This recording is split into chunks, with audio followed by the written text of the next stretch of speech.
Selamat siang ya. Semangat pagi. Aduh, sudah. Jam-jam segini ya. Jadi yang saya hormati Sekretaris Lembaga Penelitian dan Pengabdian kepada Masyarakat Universitas Tanjung Pura, Bu Ratna, sekaligus tim matching fund kita, Bu ya. Alhamdulillah ini sejak tahun 2017 beliau gabung dengan kami ya, jadi sudah suatu tim yang sangat terpadu. Kemudian yang saya hormati, nah kalau saya memanggilnya Mas Kun ya, Pak Kundarto ini dulu teman S2 saya waktu masih di UGM, Pak Kun ya, Mas Kun ya. Ini juga sohib lama ya, kemana-mana. Kalau saya proyek di Kementan, nah ini Bu, tandem saya ini Bu. Alhamdulillah ya.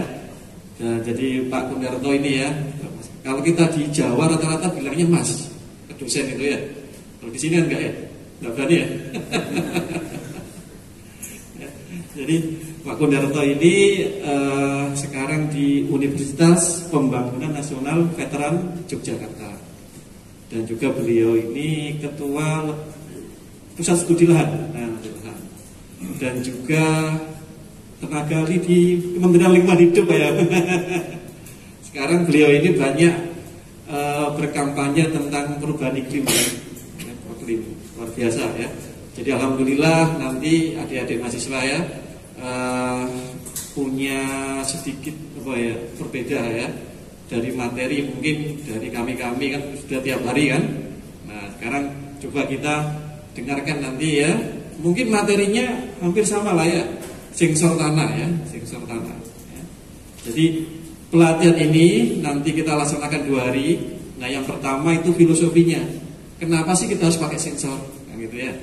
Selama ini kalau kita ingin mengetahui sifat tanah itu kan kita ambil sampelnya ya, kita bawa ke lab, kita kering anginkan, kita tumbuk, kita ayak, baru kemudian kita kasih bahan kimia, diukur nanti ya, baru keluar datanya. Tapi dengan adanya sensor tanah ini dipercepat ya, kita tinggal tancapkan aja sensornya ini, nah, nanti muncul angkanya. Begitu kira-kira gambaran pelatihan 2 hari ini ya. Sehari-hari siang sampai sore nanti filosofinya disampaikan oleh Pak Kundarto. Nah nanti besok insya Allah ya jam 8 kita kumpul di lantai 1 ya, berarti sebelah kanan. Nah nanti ditunggu Pak Ari. Kenal Pak Ari enggak? Jangan sampai kenal. Ya, Pak Ari nanti yang akan memandu kalian praktek sensor ya. Oke, kemudian Bapak Ibu dan adik-adik mahasiswa, saya ucapkan terima kasih tentunya kepada panitia ini, luar biasa nih dedikasinya ya. Jadi program ini memang apa ya, bulan April sudah disetujui oleh kementerian ya, cuma dananya baru turun September, sehingga luar biasa Pak Kun ini. Jadi 3 bulan ini bulannya ya kita hampir weekend di Tayan. Nah, yang kemarin ikut pelatihan ya bisa merasakan bagaimana pelatihan di perusahaan PT Antam ya. Cuma kita tidak bisa banyak-banyak membawa ke sana ya. Nah, makanya untuk apa, pelatihan yang sensor, karena kalau petani terlalu tinggi, sensor tanah terlalu tinggi ya, sehingga kemudian ada beberapa apa istilahnya hal, sehingga pelatihan itu kita tarik ke kampus. Harapannya adik-adik mahasiswa bisa mengetahui ya, memahami ya. Mungkin semester berapa ini? 5? 3 ya? Nah, 3 kan harapannya ya, bisa lebih memahami apa sih sensor ini ya, karena ini hal baru ya, hal baru. Nah kemudian saya ucapkan terima kasih juga kepada siapa lagi ini ya. Ada yang di luar ya, terutama Mbak Santi ini, itu yang motornya itu ya, di samping Mas Taufik, Mas Mudim, Mas Eko, ini senior kalian ya. Paling senior, mahasiswa paling senior ya. Enggak kenal Pak Eko ya. Paling senior angkatan 2016 sama Mbak Santi. Kalau Julia angkatan berapa ya? 17, ini 18 ya. Nah ya, ini nanti giliran ya, ketika mungkin di antara beliau-beliau sudah dapat kerja, mungkin di antara kalian yang akan mengganti posisi-posisinya ya, mendidik adik-adiknya seperti ini. Jadi sehingga terbentuk satu kesinambungan ya. Nah, saya yang bagian nulis proposalnya ya, nyari kegiatannya ya. Dan juga saya mohon maaf mungkin adik-adik yang nggak kebagian snack ya. Ya, kalau RAB kita cuma cukup 60 orang ya, cuma ya karena pesertanya banyak ya, berbagi aja lah yang nggak dapat snack ya. Kemudian apa, materinya juga kita nyiapkan hanya 60 ya. Jadi mohon maaf gitu ya. Yang penting nanti disimak aja paparan dari Pak Kundarto, itu akan lebih fresh, lebih menarik ya. Karena beliau itu memang orang lapangan ya, surveyor benar ya. Nah kemudian yang terakhir saya mohon maaf bila dalam penyelenggaraan ya, pelatihan hari ini dan besok ya ada hal-hal yang kurang berkenan. Dan nanti jangan lupa juga ya yang apa, makul praktikum teknologi informasi kelas apa, kelas B ya? Kelas B ya, nanti kalau saya lupa diingatkan absennya ya. Oke, demikian yang bisa saya sampaikan. Terima kasih Bu Ratna, Pak Kundarto, kemudian teman-teman panitia dan adik-adik ya. Bila taufiq wal hidayah. Wassalamualaikum warahmatullahi wabarakatuh.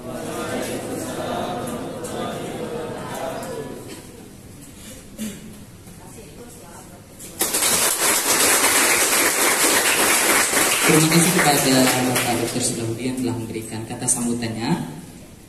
Untuk selanjutnya kata sambutan dari Ketua LPPM Untan atau yang mewakili kepada Ibu Insinyur Hajah Ratna Herawati Ningsih MSI. Waktu dan tempat kami persilahkan.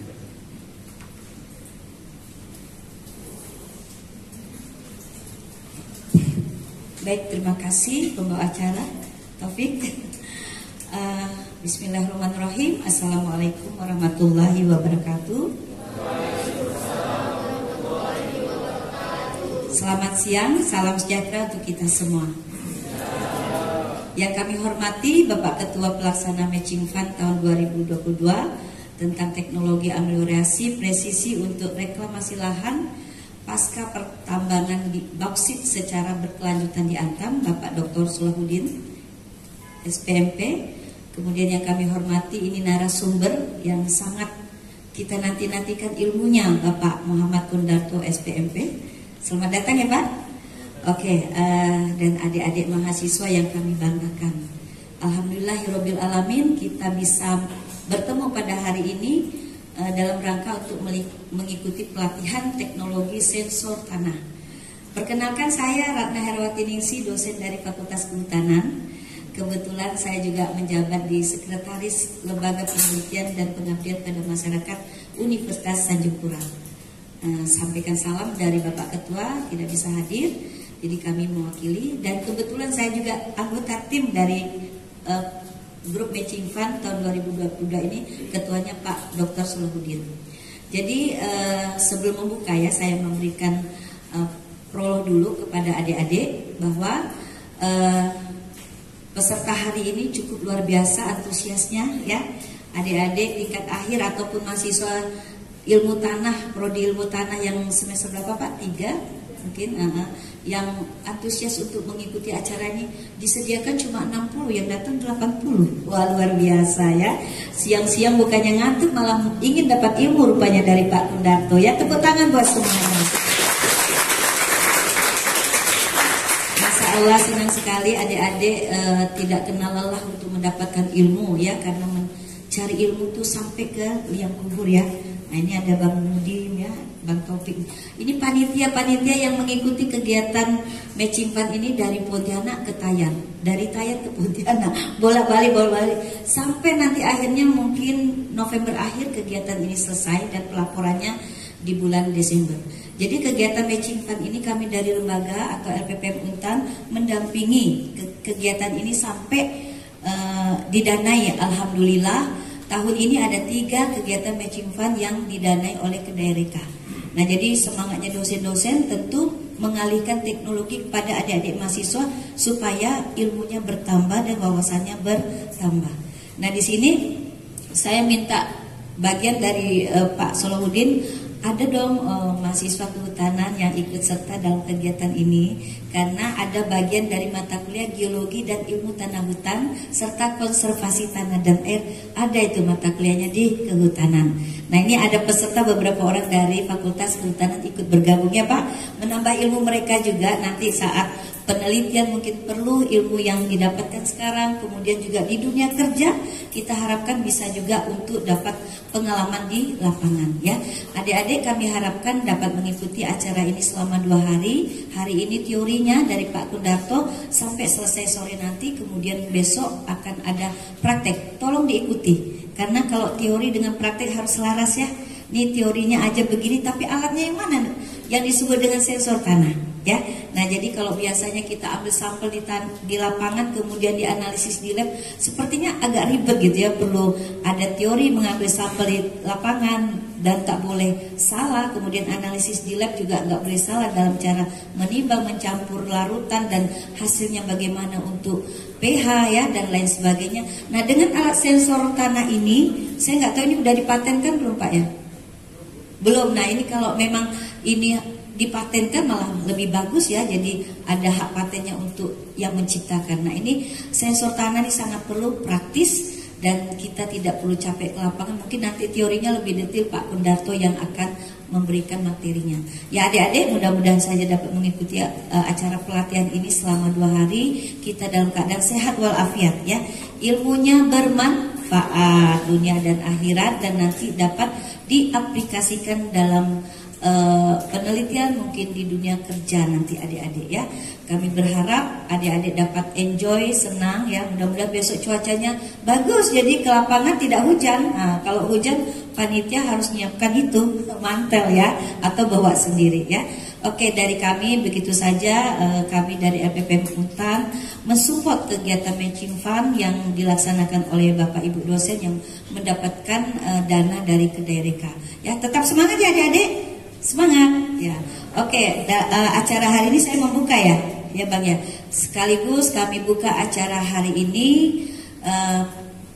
pelatihan teknologi sensor tanah dalam kegiatan matching fund tahun 2022 dengan resmi kami buka. Dengan mengucapkan Bismillahirrohmanirrohim, semoga acaranya berjalan dengan lancar dan ilmunya bermanfaat. Amin amin ya rabbal alamin. Wassalamualaikum warahmatullahi wabarakatuh.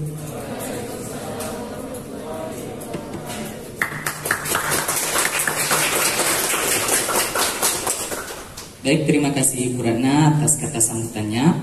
Baiklah, untuk selanjutnya waktu yang paling kita tunggu-tunggu, yaitu pelatihan teknologi sensor tanah yang akan disampaikan oleh Bapak Muhammad Kundarto, SPMP. Kepada Bapak Kundarto, waktu dan tempat kami persilahkan.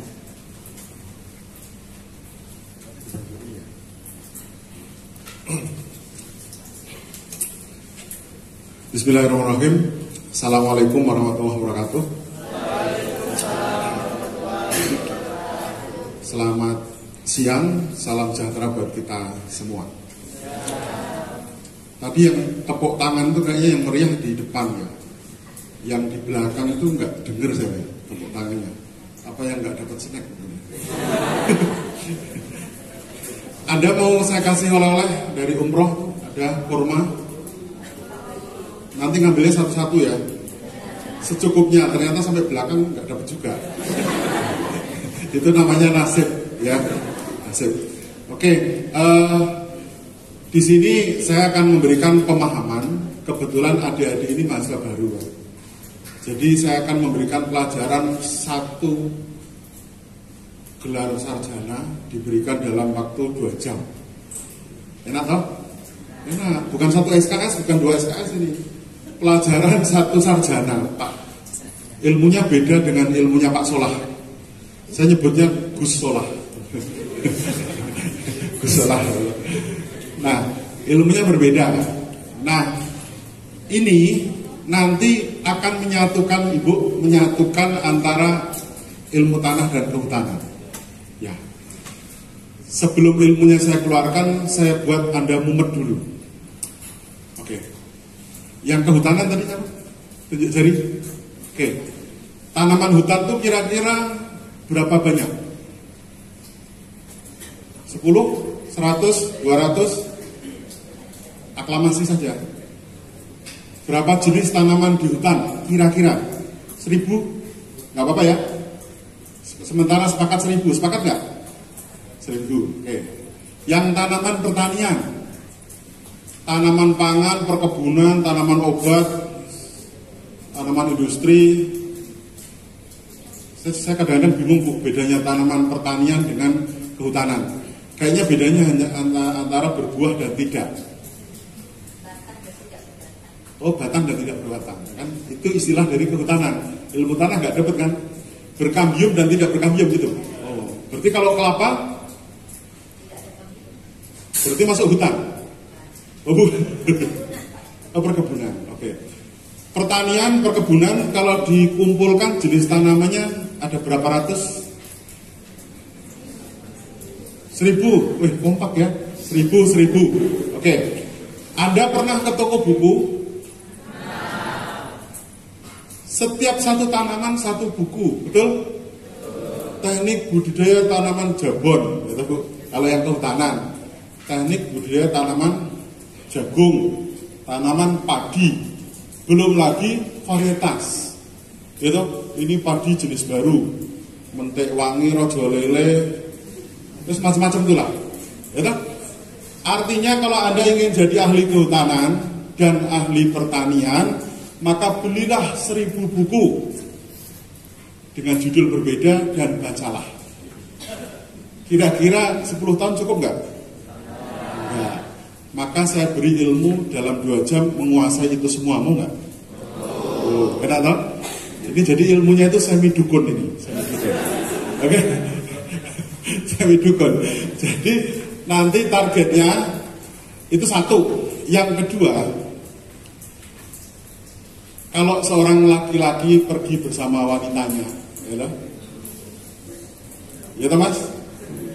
Terus laki-lakinya bertanya pada wanitanya, mau makan apa? Terserah. Ini kaitannya dengan sensor tadi, ya toh? Artinya laki-laki itu harus punya sensor untuk bisa membaca sinyal dari seorang perempuan kekasihnya itu yang hanya mengucapkan kata pusing nggak? Pusing. Besok mumet. Besok tanyain ke Pak Ari, Pak ada alatnya nggak Pak sensornya? Terserah. Tapi kalau laki-lakinya nanya, mie ayam yuk, nggak mau yang kuah-kuah. Yang ketawa itu pelakunya itu. Nggak mau yang kuah-kuah. Dan terus mau makan apa? Terserah. Ayo makan sate, bau. Terus makan apa? Terserah. 2 jam ya Bu ya. 2 jam tuh muter Mas sampai pertalite naik. Itu belum makan-makan itu. Maka kesimpulannya adalah para wanita itu mencari laki-laki yang bisa membaca sensor dirinya. Betul nggak? Oh Mas, tak kasih jurus 1.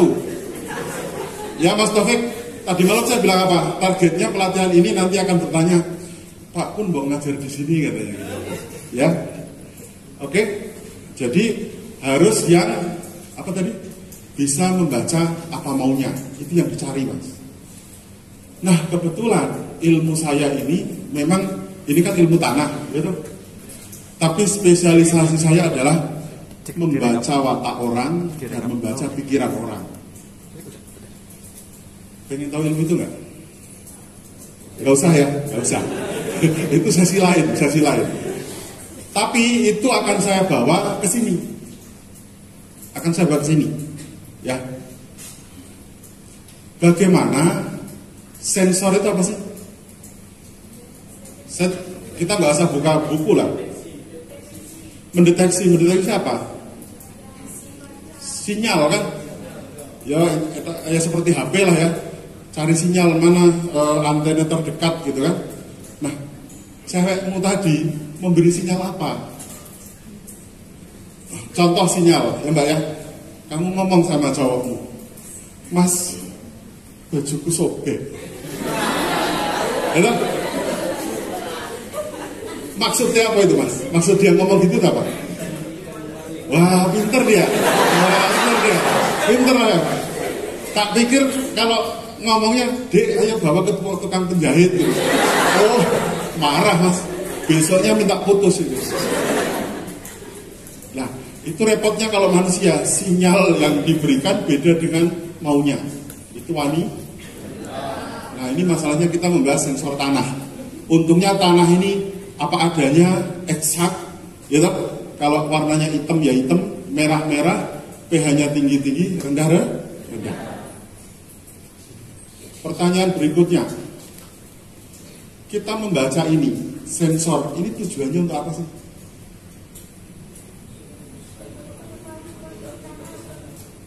Untuk tahu kondisi tanah, kenapa harus diketahui?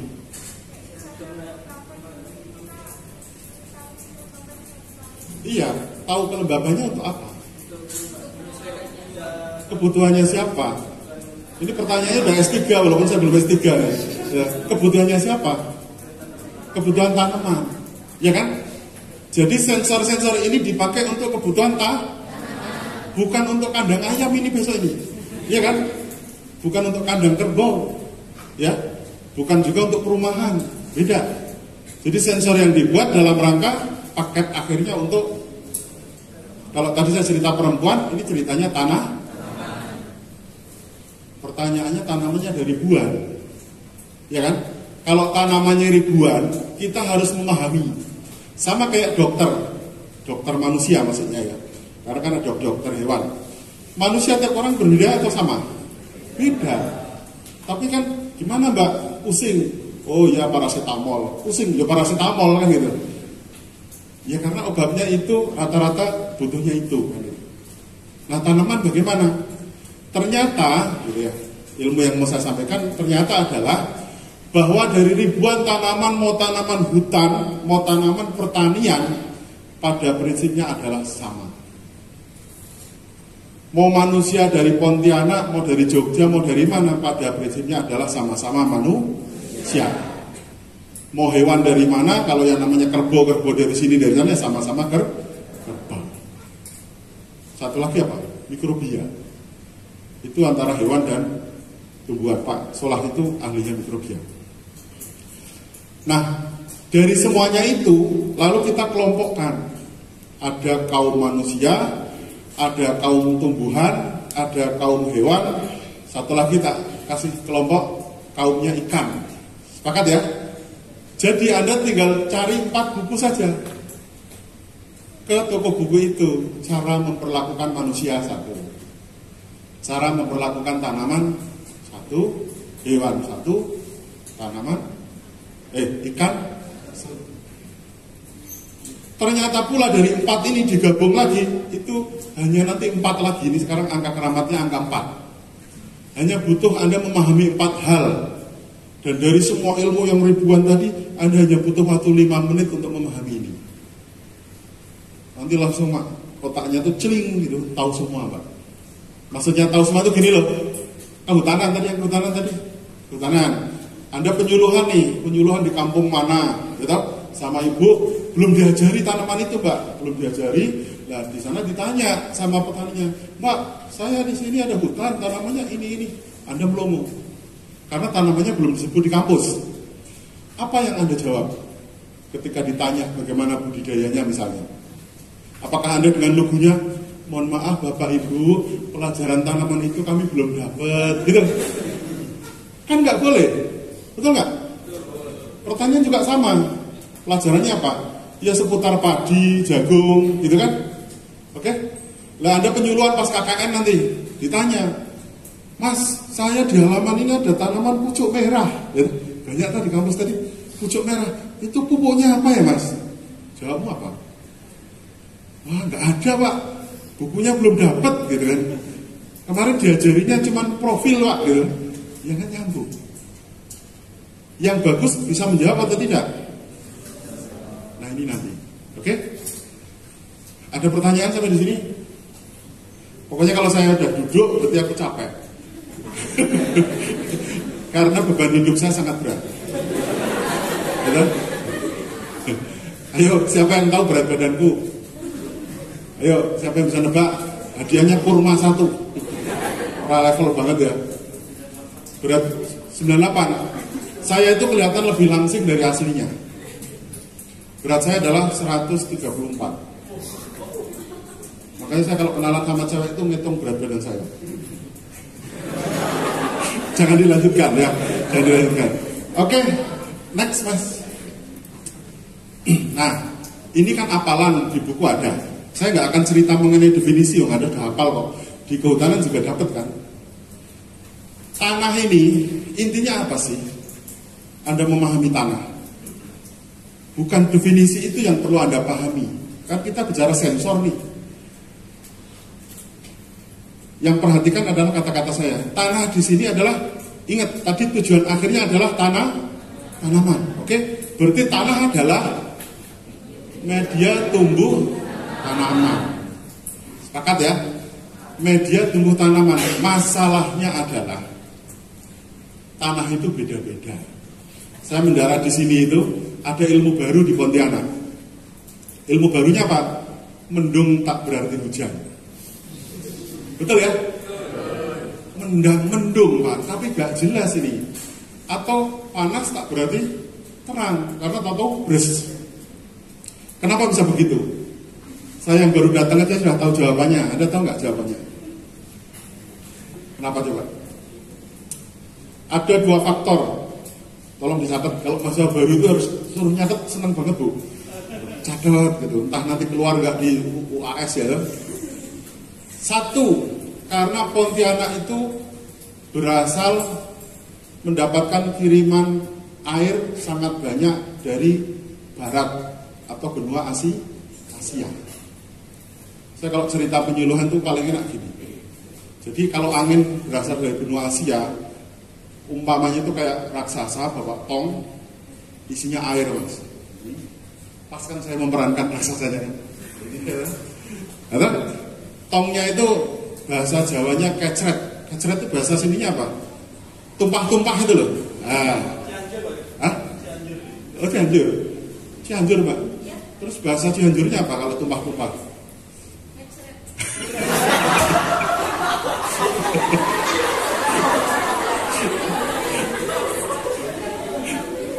Ngecret ya toh.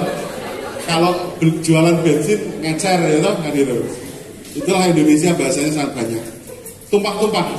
Jadi kalau Anda lihat Sumatera dari ujung Sumatera ini, bayangin ya, Sumatera itu di sini toh.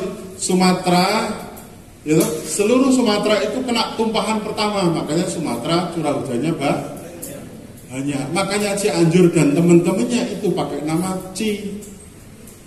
Karena Ci itu airnya artinya air, banyak air. Bahasa Sundanya sedikit air, Pak. Iya, Bapak. Saya tahunya kalau di Jawa Barat itu awewe. Jadi kosakata yang saya hafalkan cuma itu, Bu.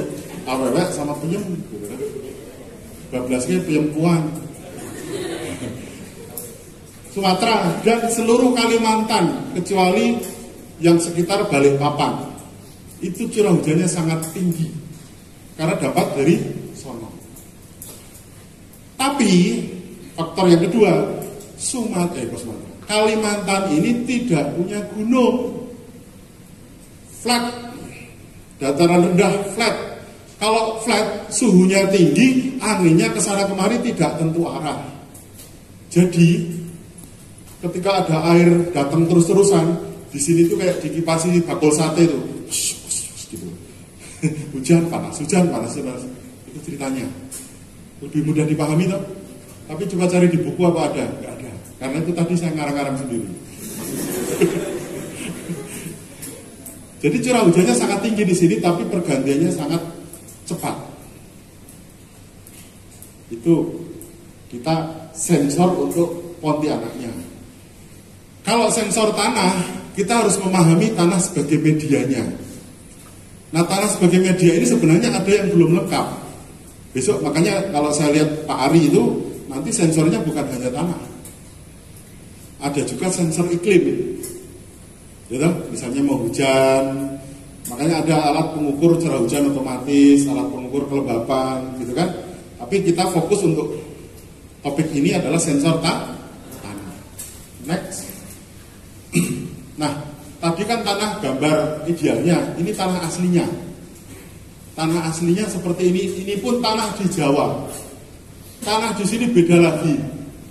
Tadi kemarin saya nanya, kayaknya tanah di sini itu konstruksinya, yang terutama yang di Pontianak ini, atasnya mineral, bawahnya gambut.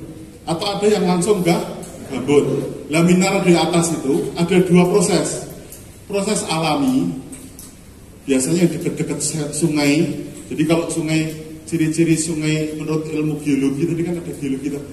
Pokoknya sungai itu, Mbak, kalau sungainya kayak ular, meander, itu tandanya alirannya pelan, ya tak? Dan nggak curam lah, nggak cepet. Ya pelan ya nggak cepet ya. Meander gitu. Nah itu kan kanan kirinya kena sedimen, nah itu nyampur. Harapan kesuburan di Kalimantan tuh hanya dari situ. Kasihan banget kan. Jadi kalau pengen menyuburkan Kalimantan, kalau ukuran menurut ilmu saya nih, Kalimantan tuh level terendah di Indonesia untuk tingkat kesuburan. Nanti biar diperjelas Pak Solah, level terendah.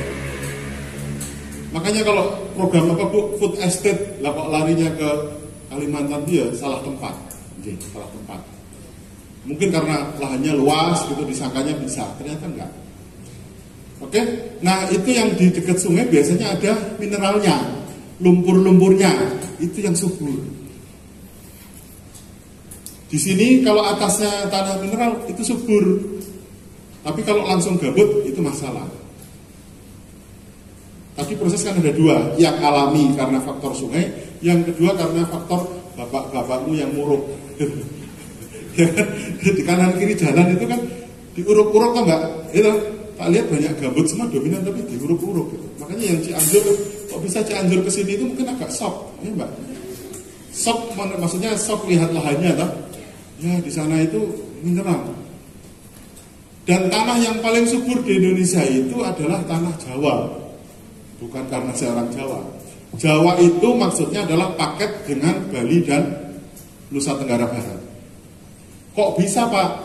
Karena paket kesuburan itu adalah paket gunung api. Kalimantan tidak ada. Apa bahasa sini? Tak ada, tak ada, tak ada.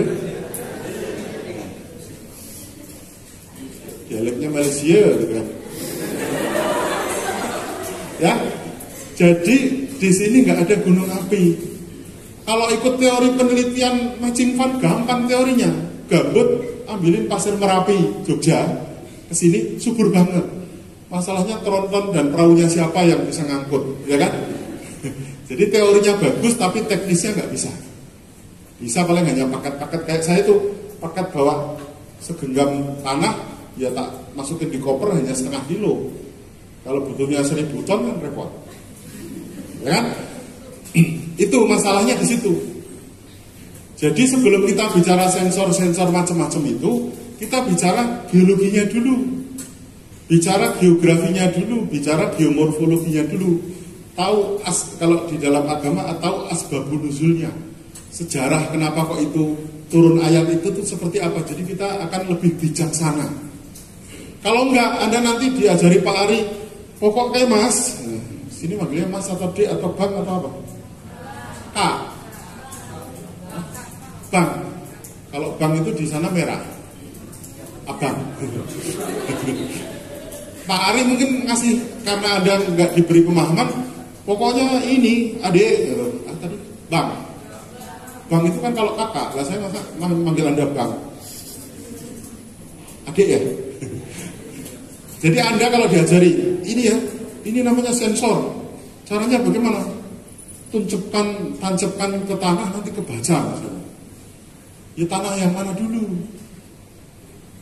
Jadi iya kalau sensornya jalan. Kalau enggak, Anda nanti jadi kayak robot. Terus ngomong kemana-mana ternyata sensornya rusak. Maka alat itu sebenarnya hanya membantu, tapi intinya ada di kepala. Makanya sangat penting ketika kita memahami sesuatu itu pahami dulu filosofinya, baru nanti alatnya. Sehingga kalau nanti alatnya kok ini nggak normal hasilnya, oh ini jangan-jangan alatnya harus dikalibrasi, jangan-jangan alatnya rusak, jangan-jangan apanya lagi gitu. Oke? Nah, terus kemudian kalau lihat kondisi tanah seperti itu kan kita harus tahu intinya itu apa sih. Maka yang saya ajarkan tadi ilmu gabungan, intinya ilmu dari segala ilmu, gitu, tentang pertanian, tentang budidaya tanaman.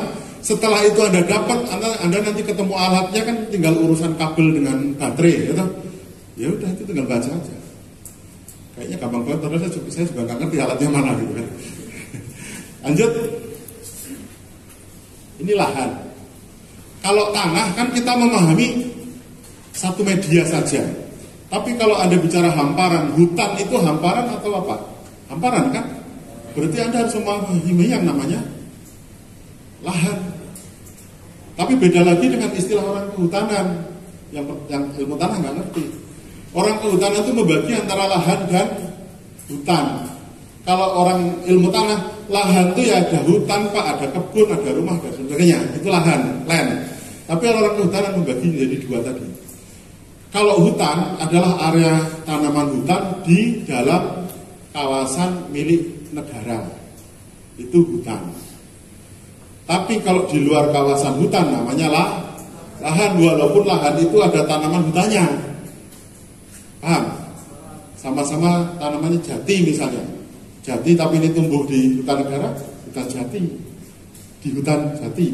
Kalau ini jati di lahan milik masyarakat. Itu definisi populer. Anda tidak harus menghafalkan, yang penting Anda paham. Oke?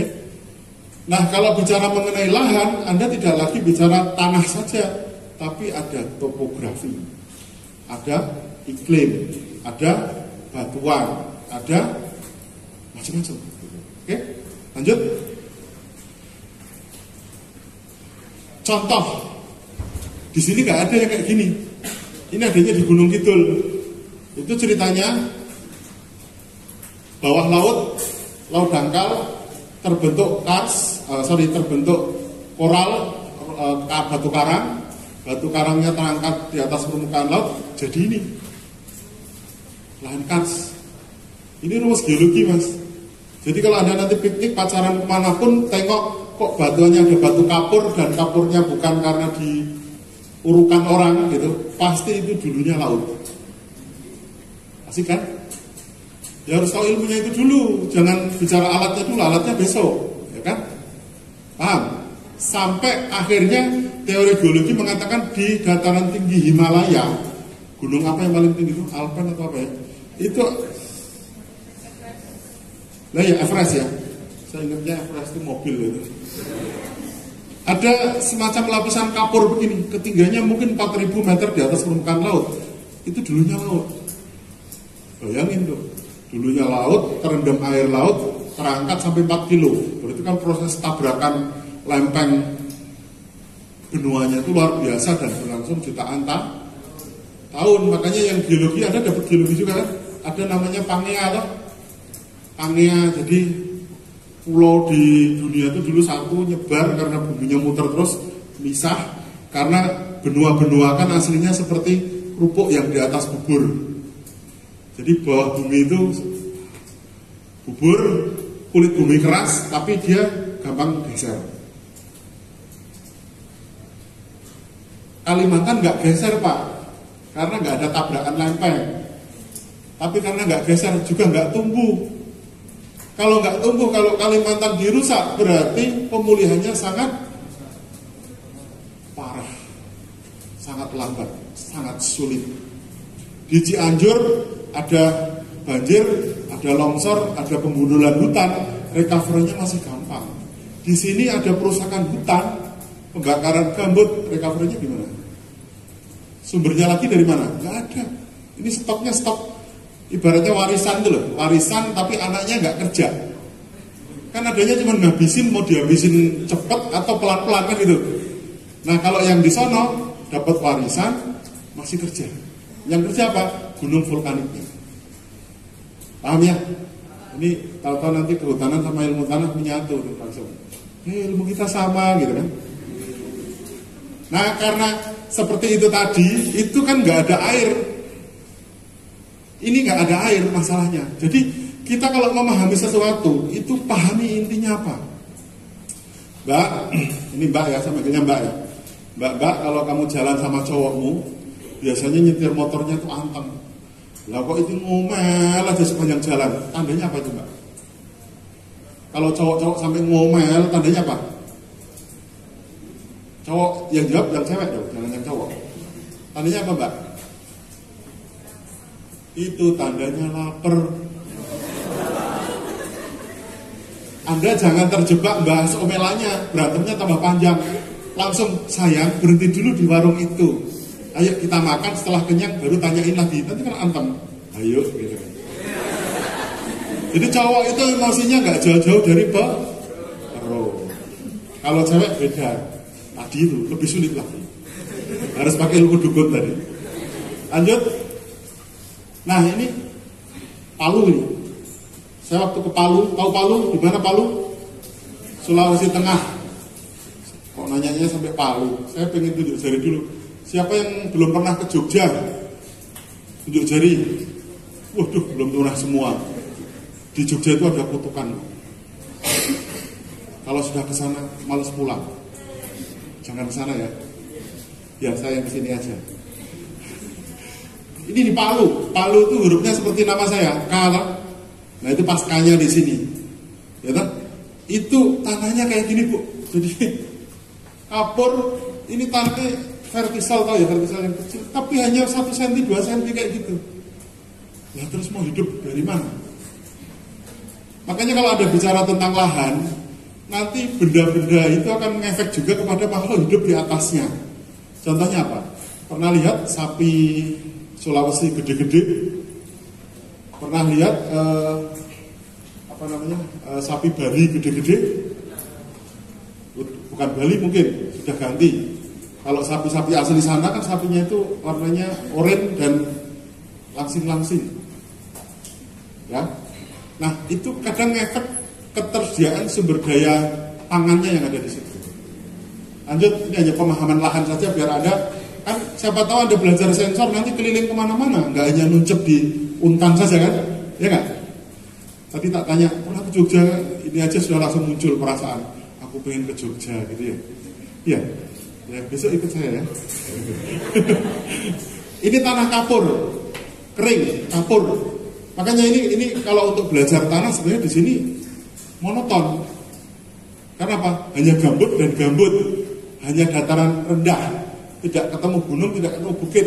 Sekali-sekali Anda menyeberang ke, bukan menyeberang ya, mendekati perbatasan dengan Malaysia itu katanya ada semacam di Pontianak ada dataran tinggi kan, walaupun hanya 1000-an meter ya Mas, lumayan lah buat naik gitu. Ini kapur, tanahnya jati misalnya. Di sini jati barang aneh.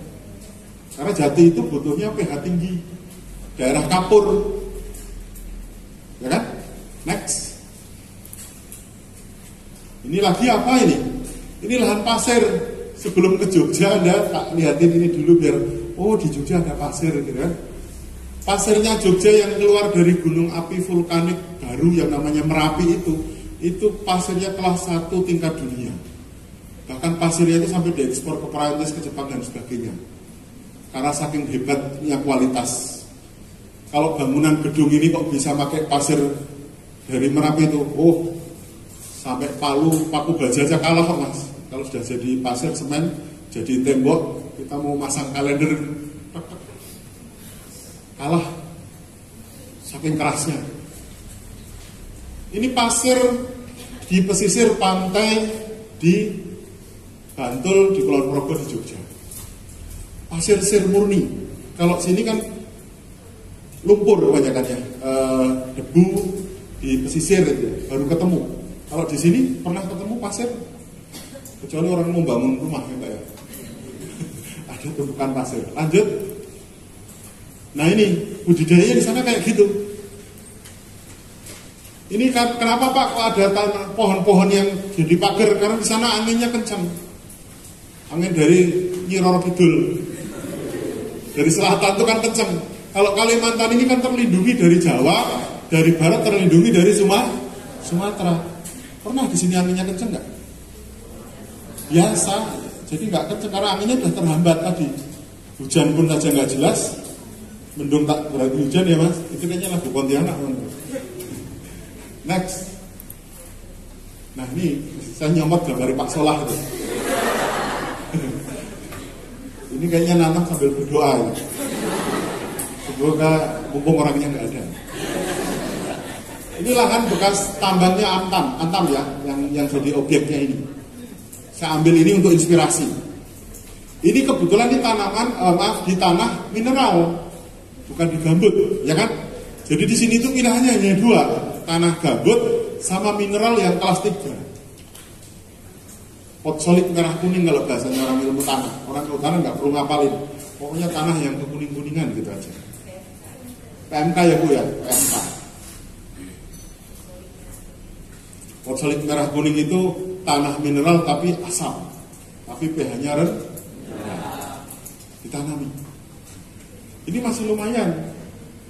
Dan tiap masalah tambang itu beda-beda.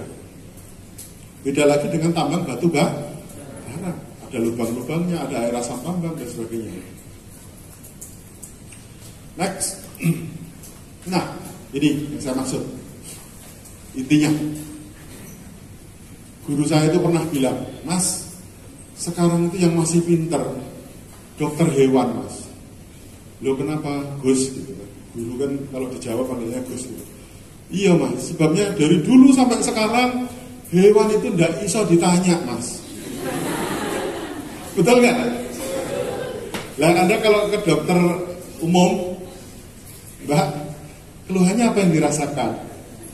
Kepala langsung obat sakit kepala. Apalagi Anda ngeluh 10 langsung 10 obat, Mbak. Tulis gitu. Itu satu. Yang kedua, oh Mas, Anda ini harus cek lab dulu.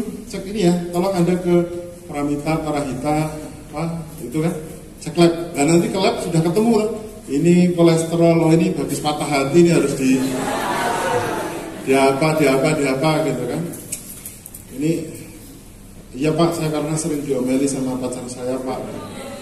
Loh kenapa kok sering diomeli Mas? Iya Pak, sebabnya saya orangnya pelin-pelan gitu kan. Bener gak Mas? Bener. Saya pakai ilmu dukun barusan. Oke. Saya pernah ngajar gitu Bu, 4 kelas. Satu-satu minta dibaca Pak.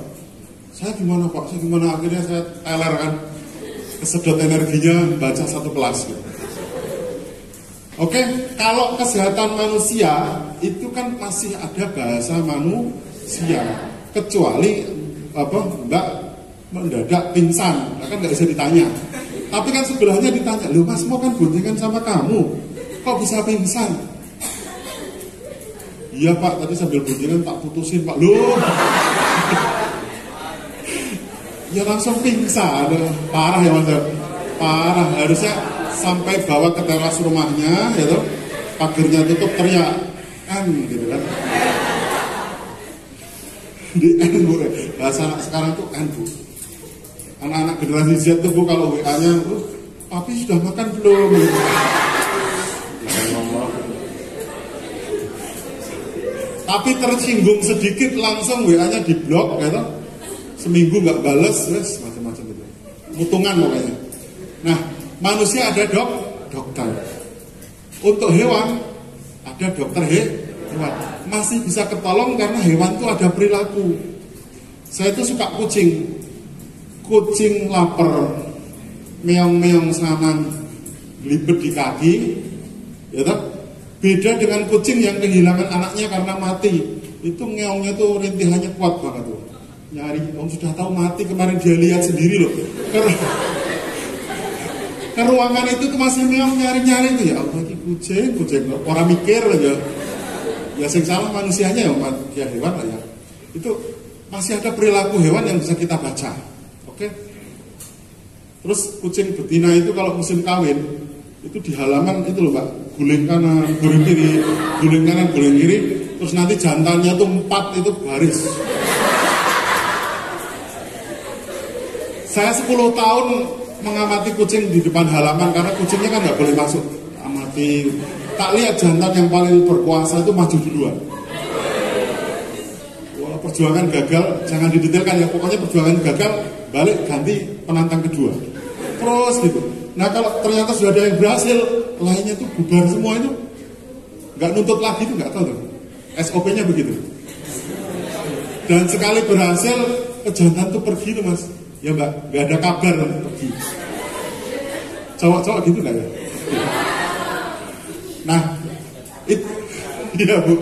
Terus kesehatan tanaman. Nah tanaman Anda lihat, ada tanaman, ya toh? Sensor tanaman. Mungkin next ya. Ada lagi sensor tanah. Ternyata apa? Tanah juga tidak jauh beda dengan air. Makanya ada konservasi tanah dan air, itu artinya paket dua itu harus dipelajari bareng. Tapi kan ada sensor air, water level monitoring misalnya, memonitor kalau digambut kan gitu kan. Tadi saya dijelasin Pak Solar, mas aliran air di sini bolak-balik mas, kalau pasang ke sini, kalau surut ke sana gitu kan. Jadi pantesan sungai sini ngalirnya nggak jelas. Beda dengan di Cianjur kan, pilihannya hanya dua, mau ke selatan atau ke utara. Kemarin saya ke Cianjur Pak, sama Pak Solah itu makan apa kepayang, tahu nggak? Itu apa namanya itu? Buah yang sangat beracun itu, mabuk kepayang. Di sana namanya buah apa? Bukan.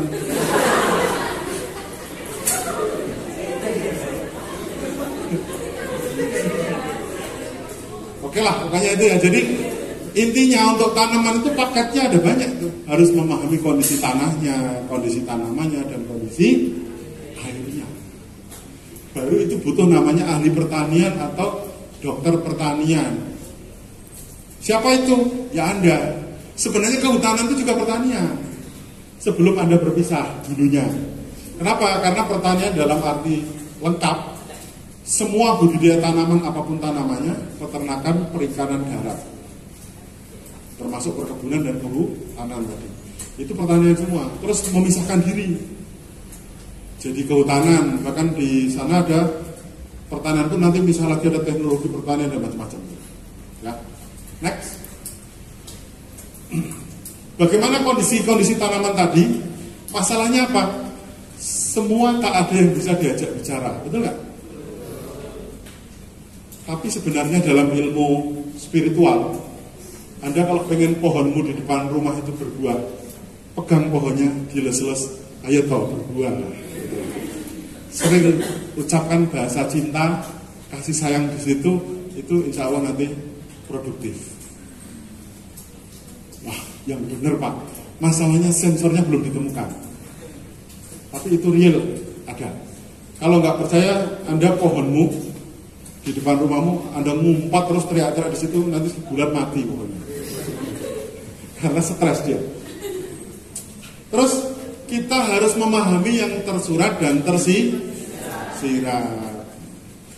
Kata para mak-mak itu mas, cewek itu kalau masih ngomel berarti masih normal mas. Tapi kalau cewek itu sudah diem, gak mau bicara sepatah kata pun, laki-laki itu sudah kelimpungan, gak tahu jelas. Kata laki-laki, mending aku ditempelin sekali tidak apa-apa, tapi kamu bicara dong sayang. Karena cewek itu kalau udah ngambek mas, walaupun lapar itu ditahan terus, enggak. Kenapa kok dia tahan lapar? Karena dia menuntut ganti rugi yang lebih besar. Kuncinya itu. Masalahnya tersinggung mie ayam harga 10.000 loh, itu diolah mas, sampai dapat tas harga 200.000. Kok bapak tahu gitu kan? Kita senasib mas. Pengalaman dulu ya. Dan melihat kondisi lingkungan. Jadi kenapa Anda harus memahami, datang ke satu tempat, orang tanah, orang kehutanan, Anda harus lihat overview dulu. Jangan tertuju ke tanamannya dulu. Mau masuk rumah, lihat halaman rumahnya, lihat tetangga sekitarnya. Rumah itu didirikan di mana, kondisinya seperti apa. Ya kan? Itu caranya. Terus kemudian juga kita perlu mencermati data-data sekunder yang ada. Curah hujannya, iklimnya, gitu kan? Itu sangat penting kita, itu tadi, data banyak kumpulin langsung jadi satu kesimpulan. Ini masih mikir secara konvensional seperti itu. Nanti ada yang paling tadi 4 jurus sakti yang saya sampaikan tadi ya. Next. Nah, andaikan bisa bertanya, Anda akan bertanya seperti itu. Wahai tanaman, agar kamu bisa tumbuh dan produksi tinggi, apa persyaratan yang kamu butuhkan? Waktu Mbak E ini dari Cianjur mau ke sini, ya kan? Kan ditanya, Mbak, biar kamu nyaman kuliah di Untan, kamu pengen spek kos-kosan seperti apa? Apakah 2x1? Itu kuburan. Ya? Apakah 2x3? Sempit banget, ya kan? Minimal 3x3. Apakah kamar mandi luar atau kamar mandi dalam? Kalau cewek kamar mandi dalam, cowok kamar mandi luar. Speknya begitu. Kalau di sini sama kan? Atau malah nggak ada kamar mandi? Jadi kebutuhannya itu harus ditanyakan. Anda ingin budidaya tanaman, ceritanya sensor kan ujung-ujungnya itu ingin budidaya tanaman baik dalam satuan maupun hamparan, artinya perkebunan atau mungkin malah mau dihutankan kembali. Karena sekarang ini, era sekarang ini di Indonesia mencari hutan yang masih perawan itu nggak ada, susah. Hutan loh mas, kita bahasnya hutan. Jadi kenapa? Karena hutannya sudah banyak dijarah, ditebang dengan berbagai alasan. Entah dengan dulu izinnya apalah gitu. Pokoknya intinya sekarang Anda masih bisa lihat hutan yang alami di sini di mana? Ada nggak? Yang masih pohonnya mungkin ini aja nggak? Di mana mas? Di? Itu berapa hektar? Banyak? 10 hektar, terjaga ya. Ada adat yang kuat di situ. Nah, yang paling kuat menjaga hutan itu sebenarnya adat. Pengen bukti? Pengen bukti? Kalau bukan adat, pemerintah biasanya apa? Tulisan. Dilarang menebang hutan, bagi pelanggarnya didenda 50 juta misalnya. Ditebang nggak? Tebang. Anda pacaran sama dia di dekat pohon besar, oke? Terus di pohon besar itu bawahnya ternyata ada beras kuning, bunga kenanga, itu, ada sesajen. Berani nggak lama-lama di situ? Enggak, langsung minggir. Itu kuncinya konservasi, gitu. Konservasi itu intinya melibatkan dunia lain. Jadi kalau di Jawa, pohon-pohon yang masih gede, nggak disentuh oleh manusia, bisa dipastikan 90% adalah berada di tengah kuburan. Ya kan? Siapa yang mau nebang di tengah kuburan? Kecuali di Kebun Raya Bogor lain, dekat istana kan gitu. Oke, lanjut.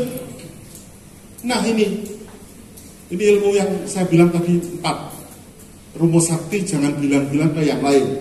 Oke, karena ini nyari di bukunya juga nggak ada. Ini saya dapatnya dari Wangsit.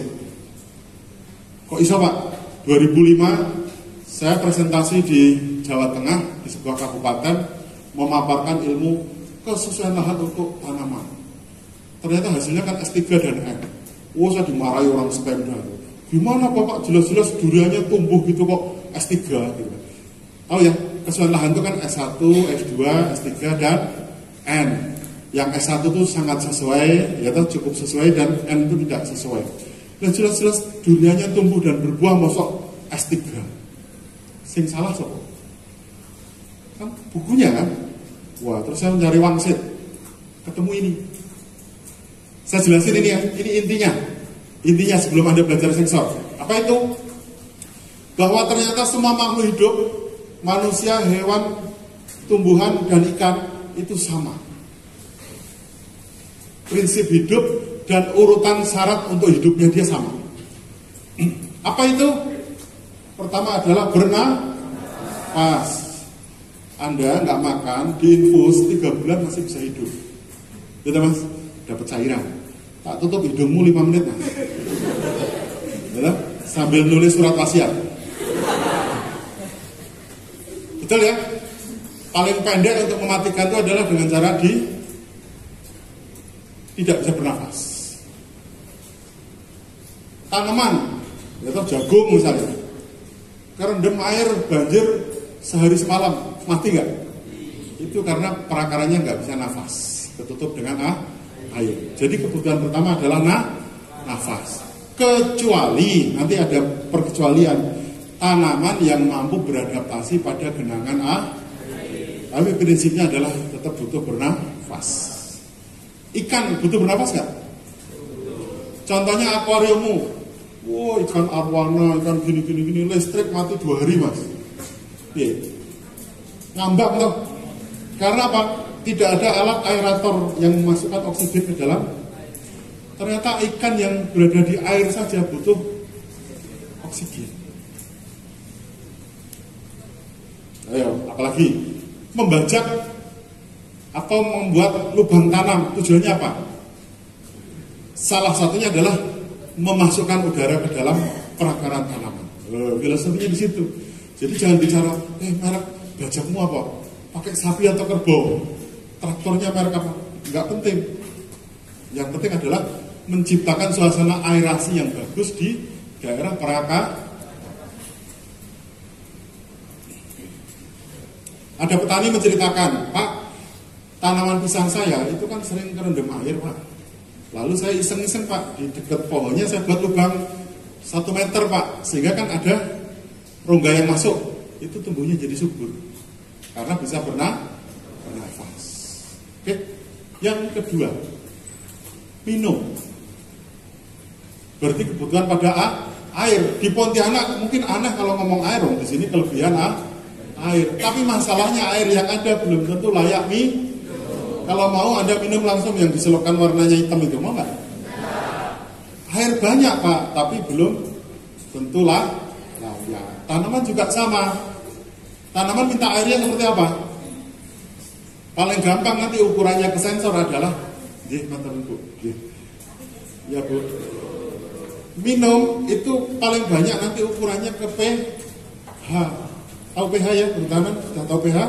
Ilmu tanah kalau nggak tahu pH tak suruh push up. pH itu nanti kepake semua. Lingkungan kepake, pertanian kepake, gitu kan. Bahkan perikanan pun kadang air pun diukur pH-nya. Terus yang ketiga makan itu apa? Nutrisi, gizi, unsur hara, pokoknya apapun namanya itu adalah makan. Yang keempat adalah suasana lingkungan, bahasa saya tempat tinggal. Betul? Asli dari mana Pak? Aku ya mau bilang di mana kan kata wagu ya, masuk narasumber kok di mana itu ya? Memang nggak ngerti ya. Nah tempat tinggal itu kan misalnya ya di sini biasa panas, tahu-tahu pindah ke tempat yang dingin, Bogor misalnya. Untuk manusia pernah kejadian ada rusa timur, gitu, di Jogja, di lereng Merapi, daerah tinggi, buka agrowisata. Dengan bangganya pengusahanya mendatangkan rusa timur, gitu. Rusa timur dari itu kan rusa timur itu kan panas, berarti kan dia suka panasan toh. Lah kok dibawa ke tempat dingin, sehari mati mas, sehari mati. Kemarin saya ke Goa Sulawesi Selatan, sapi pedaging, oke? Ketinggian tempatnya 1.300 meter di atas permukaan laut, wadem banget, kabut itu datang terus. Apa yang dilakukan biar sapinya hidup? Kandang sapinya itu nggak ada celah udara, nggak terpal, atau terpal ya, plastik yang tebal biasa untuk angkringan itu loh. Wah itu rapat banget. Pak, sapinya mana? Ini Pak, cari gelap gitu, nyalain HP dulu. Oh itu sapinya. Jadi sapinya pun makan di kegelapan. Karena apa? Suhu. Artinya itu bicara nomor 4. Dah. Selesai ilmunya. Berapa menit tadi? Yang khusus ini 5 menit kan? Buktiin nanti ya. Next. Nah, kalau bahasa ilmiahnya orang tanah, melihat syarat tumbuh itu tulisannya kan begitu, betul nggak? Sampai Anda pusing, ini masuk yang mana ya? Sinar matahari itu yang mana? Temperatur yang mana? Suhu tanah apa suhu udara gitu kan? Kelembaban, pupuk, organik, anorganik, tanah, air tanah, itu bahasanya. Ini yang saya sebut, pohon ini bisa tumbuh 3-4 kali dari pohon sekarang. Kenapa kok bisa bertahan? Karena dijaga oleh makhluk halus. pohon ini persis berada di tengah kuburan, makanya nggak ada yang nebang. Karena yang nebang mungkin masih cinta sama keluarganya kan, takut nebang nanti ya ada apa-apa gitu. Memang bangsa Asia itu kan takutnya sama dunia lain.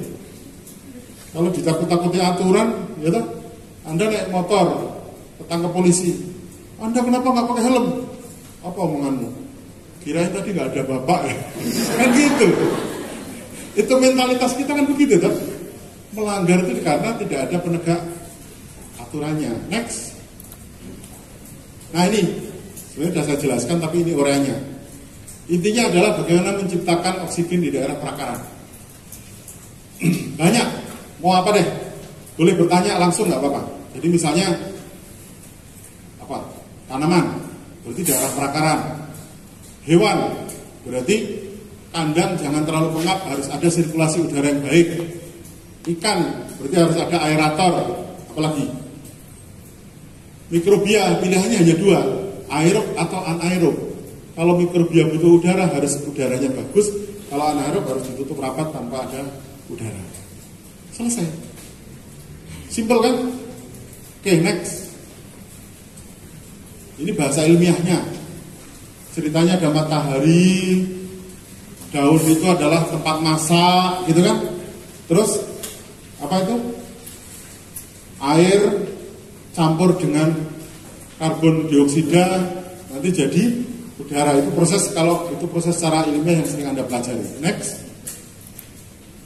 Nah, ini adalah kunci. Biasanya Anda belajar begini kan belajar terkait dengan berat volume dan sebagainya. Ini sebenarnya adalah kunci bagaimana kita menciptakan suasana yang paling nyaman untuk kehidupan tanaman. Sama analoginya seperti tadi. Anda pengen kos di sini, yang nyaman buat Anda adalah yang kamar ukuran sekian, kamar mandi dalam, ada rak buku, kamar mandi. Nah, itu gimana? Tanaman itu mintanya kayak gitu. Apa itu? Bahan padat 45%, bahan organik 5%, 50% itu harus kosong, rongga. Rongganya diisi separuh adalah air, separuh adalah udara. Enak toh? Dah tinggal Anda ciptakan aja lingkungannya seperti itu. Dimanapun. Pak, penjelasan ini maknanya apa? Maknanya ya luas sekali.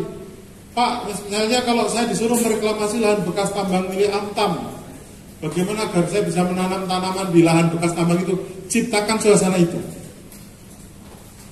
Ini suasana secara proporsi fisiknya. Oke? Kalau proporsi kimia nanti ada ukurannya, yaitu adalah pH. Gimana caranya? Pokoknya sedemikian rupa sehingga bahasanya para tentara adalah buh piye carane. Pokoknya bagaimanapun caranya harus media tanah itu dalam kisaran pH netral. Paham? Simpel kan? Daripada Anda belajar yang terlalu jelimet, dan nanti yang jelimetnya belajar sendiri di ruang kuliah. Oke? Next. Minum. Kita itu kan terdiri dari air, ya. Banyak kita sakit itu kan gara-gara kurang minum. Apalagi mbak-mbak ini kalau jalan jauh sering menahan diri untuk tidak minum. Kenapa? Nggak enak, nanti mau pipis di mana katanya. Itu jurusnya begitu, Mas. Tapi herannya kalau bisnya berhenti di SPBU, yang sering turun antri di toilet adalah mbak-mbak juga. Saya juga bingung itu teorinya piye. Pokoknya tadi, Mas, membingungkan, misteri. Karena apa? Di dalam ayat sucinya itu juga wanita itu makhluk yang sangat membingungkan. Pengen tahu? Ini ayat suci yang umum, agama lain boleh dengar. Anda kalau pengen memperlakukan wanita itu pakai rumus ini, insya Allah semua hal bisa Anda tangani dengan baik. Apa itu? Wanita terbuat dari tulang rusuk yang bengkok. Jika Anda biarkan, dia akan cenderung bengkok. Jika Anda paksa luruskan, dia akan patah. Itu filosofinya. Jadi misalnya mbak ini keliru, memberitahunya itu harus tahu momen, tahu waktu, tahu suasana yang nyaman buat dia untuk diluruskan. Karena kalau kita kasar sedikit, N langsung. Tapi kalau dibiarkan, Mbak siapa namanya? Brigita, Anda mau kemana Brigita? Ke supermarket. Kenapa? Odol saya habis, pasta gigi habis. Brigita ke mall. Setengah jam kemudian keluar, bawanya apa? 2 kresek. Iya Kak? Betul Kak? 2 kresek. Loh, katanya beli odol, ternyata habisnya 500.000. Lihat daster, wah yang warna ini belum ada, gitu kan? Lihat baju, loh ini bajunya model terbaru. Oh ini cuci gudang, gitu. Beli kabeh Pak. Itu karena tulang rusuk yang bengkok. Wes Mas, tambah mumet toh. Minum, ya minum itu bahasa pertaniannya apa? Irigasi. Bahasa lingkungannya apa? Presipitasi, curah hujan. Kalau di Pontianak tidak usah ngurusin masalah minum. Tinggal masalah yang pertama tadi, udah daerah perakaran. Kenapa? Di sini banyak yang tergenang. Sekarang saya beri pertanyaan. Doorpassnya sudah keluar sekarang atau nanti? Kalau daerahnya tergenang, sering terendam air, padahal tanamannya itu tidak tahan genangan, apa yang Anda lakukan biar daerah perakannya tidak tergenang? Parit. Tujuannya buat parit apa? Hah? Airnya mengalir. Penjelasannya belum ini. Ayo. Apa?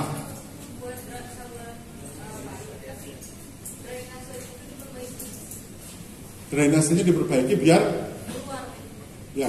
Tujuan membuat parit drainase itu tujuannya agar airnya apa? Keluar tuh artinya apa keluar tuh? Dikurangi itu artinya apa? Posisinya turun. Yang jelas. Kenapa kok harus turun? Karena di situ untuk pernafasan. Masalahnya di gambut 40 cm ke bawah itu sering ada bom. Bahasa saya aja. Bomnya apa? Sulfit menjadi sulfat dari pirit itu lagi. Jadi kalau mendrainase gambut itu tidak boleh melebihi sampai ketemu lapisan pirit. Oksidasi nanti malah ambiar. Jadi lebih rusak dari sebelumnya. Ada 2 teknik. Teknik pertama airnya diturunkan. Teknik kedua logika. Sebenarnya reklamasi itu logikanya sederhana banget. Pertama kan ini permukaan tanah dengan air, airnya diturunkan. Jurus 1. Jurus kedua tanahnya dinaikkan. Loh, caranya menaikkan permukaan bumi bukan permukaan bumi. Dibuat gulutan itu loh. Ya kan, ditumpuk-tumpuk tanahnya jadi setinggi 1 meter itu kan otomatis nanti ada ruang dari air dengan atas itu ada 1 meter itu bisa untuk perakaran yang bebas genangan gampang toh. Reklamasi gampang toh. Gampang. Pak, reklamasinya di sana lahannya tergenang air. Itu tadi jurusnya. Pertama, bisakah genangannya dikurangi? Bisakah diuruk? Kalau nggak bisa, jurus ketiga pasrah. Pasrah itu maksudnya apa? Tetap kolam Mas, tapi kolamnya terserah diperlakukan sebagai apa? Apakah kolam ikan, apa kolam tampungan air atau apa? Jadi jurusnya itu sama seperti kehidupan kita. Ada plan A, plan B, plan C. Pertama saya naksir dia nolak ya saya pakai yang kedua. Naksir kamu. Aku kangen banget sama kamu padahal habis ditolak sama dia. Kok tolak lagi? Ya yang ketiga, kan gitu dah. Kehidupan kan begitu. Tapi yang penting cowoknya itu jangan cerita kalau sudah punya cadangan 1, 2, 3 dia cerita Mas. Lugu banget, Dek. Aku kesini itu kamu cadanganku yang pertama. Kalau aku ditolak, ya sudah saya tak yang kedua. Akhirnya semua nolak Mas. Karena wanita itu nggak mau disaingi. Betul ya Pak? Iya. Dalam kapal nggak boleh ada 2 princess. Harus hanya ada 1. Makanya cewek ini sak mobil ono cewek loro Mas. Berantem itu urusan makan aja berantem. Karena maunya si A itu yang didulukan atau si B. Makan di mana itu berantem. Satunya makan di mana kok dituruti, yang satu, silahkan makan aku nggak lapar. Gitu. Oh boleh. Itu tandanya dua putri lagi berantem. Lanjut. Nih, jurus praktek. Jurus mana tadi? Ini ya. Tadi yang nggak dapat snack tadi siapa? Yang nggak dapat snack ada nggak? Dari sebelahnya masa nggak ngasih sih mas? Mau nyicipi kurma, siapa yang pengen nyicipi kurma? Hah? Siapa yang mau? Nah, pokoknya satu-satu, ambil satu geser ya. Ini kurmanya beda dari biasanya. Promo ya. Bentek lah gitu. Ya tuh, kayak cowok sama ceweknya, "Dek, kamu tuh paling cantik, Dek." Nah, iya kan? Padahal cowok tuh kalau boncengin ceweknya, celana pendek, tank topnya mesti gini tau mas, gini. Tapi laki-laki yang cerdas itu wajahnya tidak pernah berubah. Jadi matanya aja yang lihat.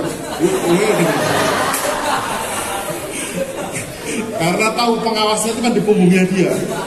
Jadi sambil megang ini, meleng apa sih gitu. Habis ini yang boncengan itu langsung pasang sensor ya. Sensor bola mata laki-laki.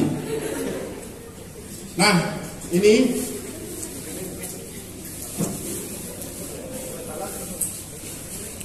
siapa yang belum pernah ke Jawa? Biar ada sensasi ini tanah Jawa, mas. Loh kan ngono, Mbak. Nah, ini tak pegangin yang Cianjur, halah paus biasa. Ini namanya tanah vertisel itu seperti ini. Keras dan jangan marah ketika pegang. Bisa dilempar ke orang. Ini, pegangin satu-satu.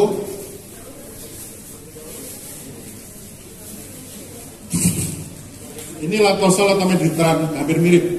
Inilah, gantian ya. Biar ada sensasi tanah yang berbeda dari kampung halaman di sini. Oke? Silakan digeser-geser. Kita tes apakah tanahnya nanti kembali apa enggak. Nah, bagaimana caranya misalnya sensor orang tanah ya, orang kehutanan itu kalau Anda sudah diajari cara mengukur tekstur, caranya gimana?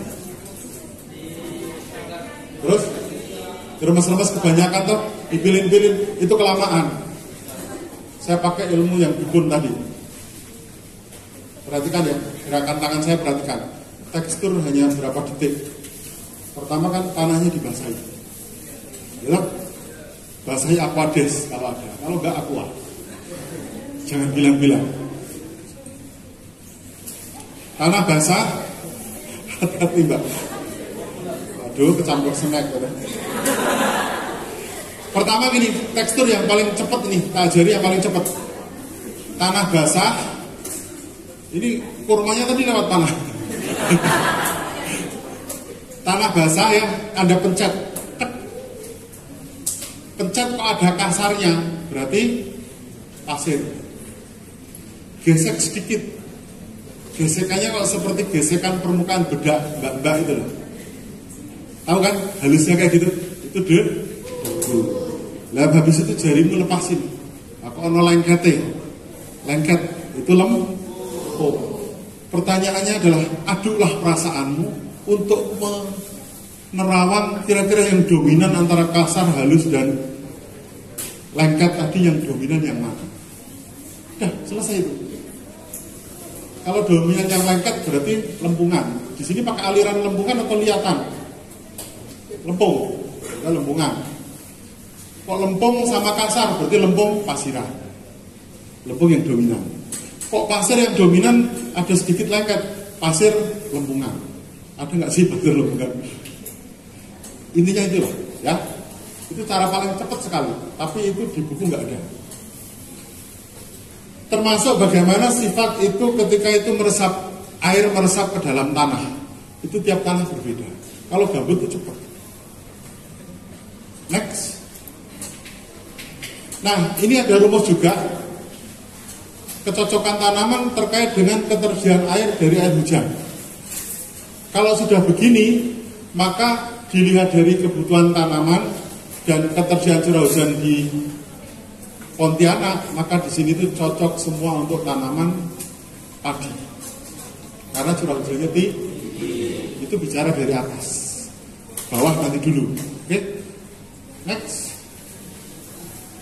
Nah, Mbak-mbak, mas-mas kehutanan, tahukah Anda bahwa kebutuhan unsur hara bagi tanaman itu total ada 16. Bukan hanya NPK. Bukan hanya pupuk NPK. Yang ilmu tanah juga. Kenapa kok sekarang sering terjadi defisiensi unsur hara di petani? Ya karena petani mempunyai hanya NPK selama puluhan tahun. Akhirnya selama bertahun-tahun itu kekurangan 13 unsur. Bahkan kalau petaninya miskin, pupuknya hanya urea. Ini kayaknya yang mengganggu konsentrasi kurmanya atau tanahnya ya? Kurmanya ya? Sampai mana sih kurmanya? Jangan-jangan tempatnya juga nggak balik kan? Masuk tas. Gimana kurmanya beda kan dari biasanya? Ada keresnya. Ini kayaknya Yordan ya. Yordania, jangan tanya beli di mana, pokoknya oleh-oleh umroh. Karena sebelum umroh istriku sudah belanja dulu di Tamrin City buat oleh-oleh umroh. Akhirnya umroh hanya belinya sajadah yang 10 real ya. Oke, lanjut. Nah, ini angka-angka keramat ini. Buat ilmu tanah, buat kehutanan. Ini ilmu sakti nih. Ini di buku nggak ada, ini saya yang buat. Itu kedalaman tanah dikaitkan dengan jenis tanaman yang cocok. Kalau Anda hanya ingin budidaya rumput, ini bahasanya ya. Kalau hanya ingin budidaya rumput, maka kedalamannya cukup minimal, ketebalan tanahnya minimal 30 cm. Termasuk untuk tanaman semusim. Jagung, ya, ketela rambat, dan konco-koncanya itu 30 cm cukup. Syukur-syukur kok 50 cm, oh welcome. Mbak, Mas, jangan bayangin hanya tanah di Pontianak saja. Anda lulus sarjana, siapa tahu Anda itu nanti bertebaran di muka bumi. Bisa di Jawa, bisa di Sumatera, Papua, atau bahkan luar negeri. Saya aja kemarin bingung di Arab Saudi itu, ya Allah, ini tanahnya mana? Batu semua, Mas. Saya nyoteng nganggo bis itu. Nah, Allah, ini Arab cerita profil gimana gitu. Batu semua. Di prosesnya itu gak ada tanah sama sekali, gak ada. Tanah yang ada itu paling kalau ada lembah, baru ada tanah sedikit, itu pun pasir. Dan di sana gak ada curah hujan. Makanya kenapa kalau ke sana tuh mulut kebuka langsung radang tenggorokan ya, karena debunya kan, kalau ada air kan, airnya itu uap air kan nangkep debu, mengendap. Di sana gak ada air, gak ada hujan.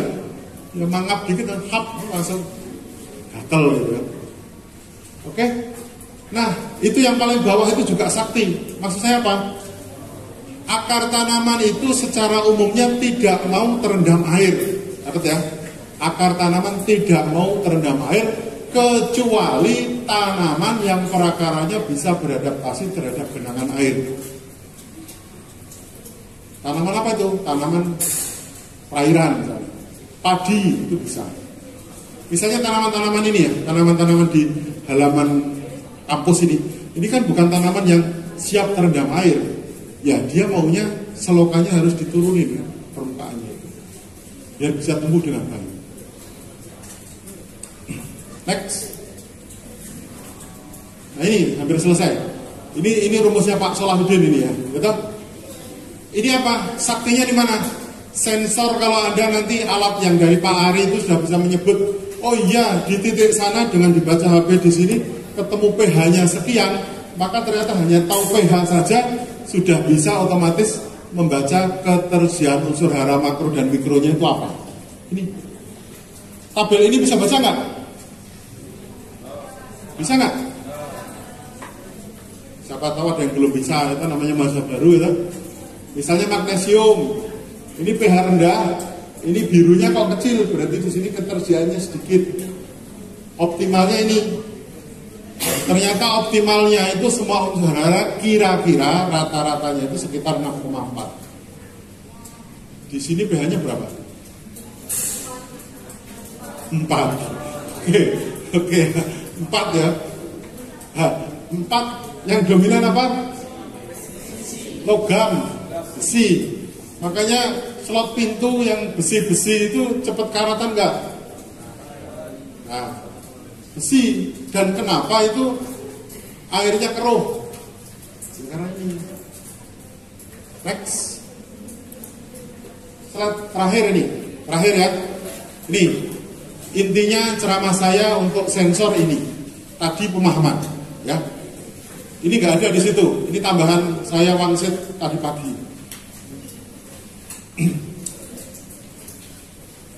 Kita memahami tanah maupun mungkin air atau dan sebagainya, ada fakta. Fakta di sini. Lalu fakta itu terukur oleh sensor sehingga mendapatkan data kira-kira begini nih.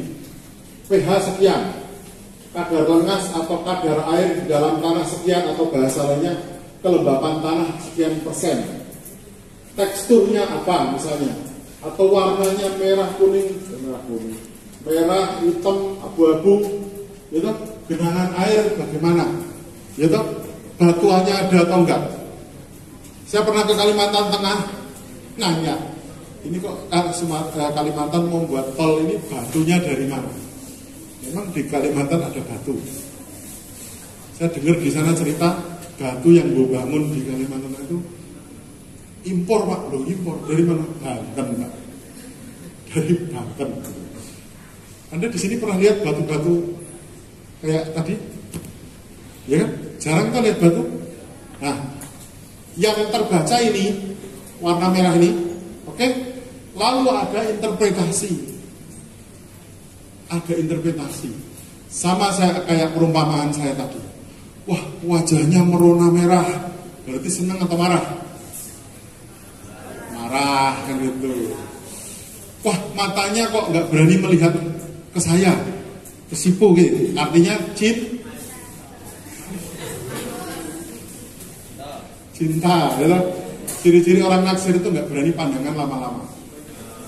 Tapi kalau dia melotot terus bukan naksir itu, sok. Terus kadar lengas itu kaitannya dengan kekeringan, kelembapan, ketersediaan airnya. Tekstur itu kenapa apa nanti dikaitkan dengan ketersediaan BO,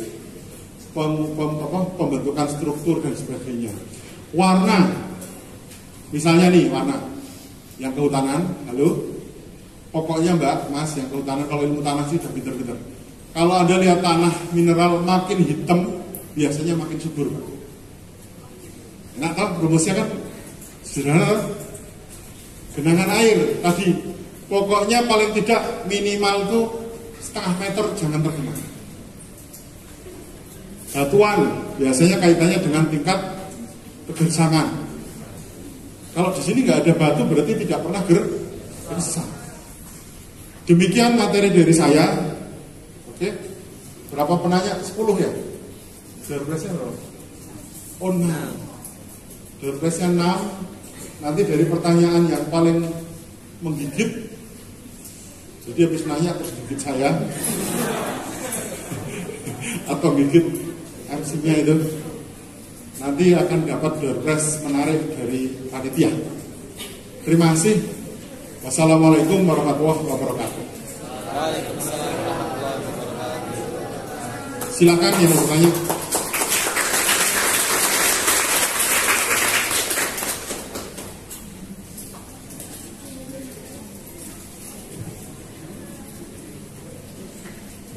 Silakan yang mau nanya, monggo.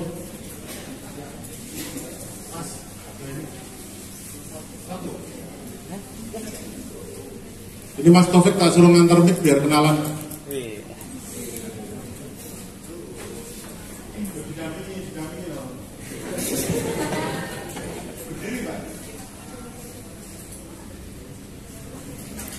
Baik, terima kasih atas kesempatannya. Perkenalkan, nama saya Tia Setiawati. Saya izin bertanya Pak, terkait kan kita harus menyesuaikan tentang komposisinya. Komposisinya itu yaitu 45% bahan padatan, 20% air, udara 25, dan bahan organik juga 5. Tapi yang saya temui kalau misalnya di sini itu bahan organik 2 juga udah alhamdulillah gitu Pak. Nah, bagaimana cara meningkatkan ketersediaan bahan organik di dalam tanah itu selain kita input misalnya dari pupuk. Terima kasih.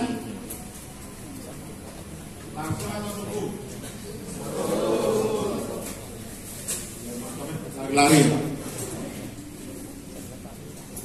Kalau kita mengupas masalah, ingat ya, masalah apapun termasuk masalah kehidupan. Kuncinya adalah menyederhanakan permasalahan, baru nyari solusi. Di sini itu dominan bahan organik. Ya toh, gambut ya. Bagaimana agar komposisi tadi bahan padatan itu masih mineral itu?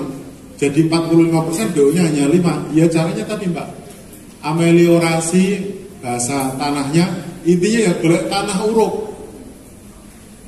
Nyari tanah uruk, tanah mineral, diurukkan dicampur ke situ, diaduk, atau kalau nggak diaduk ya pokoknya ditampung gitu kan nanti kecampur. Simple. Bagaimana kalau terkait kesuburannya Pak? Karena memang gambut itu kan bahan organik yang sudah termumifikasi, jadi mumi ribuan tahun di bawah kondisi reduksi tergenang, sehingga itu ketersediaan unsur haranya pun kadang banyak nggak tersedia. Maka solusi satu adalah tadi bagaimana caranya berupaya untuk menaikkan pH, karena dengan pH naik otomatis tadi berlaku hukum tadi. Itulah pula kenapa di sini di Pontianak kalau nggak salah ada adat masyarakat setiap bulan Agustus kalau nggak salah bakar lahan. Tapi bakarnya itu bakar untuk skala pribadi yang kurang dari 2 hektar, itu yang masih ditoleransi. Tapi kalau yang bakar adalah satu perusahaan sawit, ya itu bermasalah. Akhirnya menjadi kabut asap. Kabut asap dilihat dari putaran bumi, larinya asap pasti ke arah timur. Makanya setornya kepada mana? Ke IKN. Gitu. Timur mana? Sana, betul. Nah, ke arah timur. Ya. Terus BO-nya lagi apa? BO itu kan sumbernya banyakan dari tanaman dan hewan. Kalau pengen produksi sendiri tanpa kita ambil pupuk dari luar, ya banyakin tanaman dan hewan. Tanamannya dari mana? Seresahnya itu jangan dibuang, tapi dikomposkan di situ. Jadi berbeda kompos yang baru kita buat dengan gambut yang ada di situ. Itu sama-sama bahan organik tapi beda. Kalau ini kan ada proses, ada oksidasi segala sehingga unsur haranya tersedia banyak. Kalau ini tidak. Terus hewan dari kotoran hewannya, Pak. Artinya hewan, makanya kadang-kadang ada proses pertanian terpadu di kebun sawit, yaitu memadukan antara tanaman sawit dengan sapi yang disuruh jalan-jalan bebas. Maksudnya apa jalan-jalan?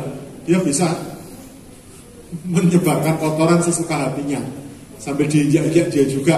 Tapi kalau keinjak manusia ya apes gitu kan. Nah itu artinya menyebarkan bahan organik. Selama sebulan, 2 bulan kemudian kan itu sudah menjadi kompos alami. Itu namanya, ya istilahnya apa ya, kalau lingkungan zero waste gitu. Jadi sampah itu nol, karena semua seresah itu dikembalikan lagi. Dan itulah yang terjadi kenapa hutan belantara itu suburnya selalu terpelihara, ya karena produksinya dari situ tidak terganggu dan tidak ada yang diambil keluar gitu, konsepnya. Oke? Waduh, langsung dapat doorpress ya. Kasih.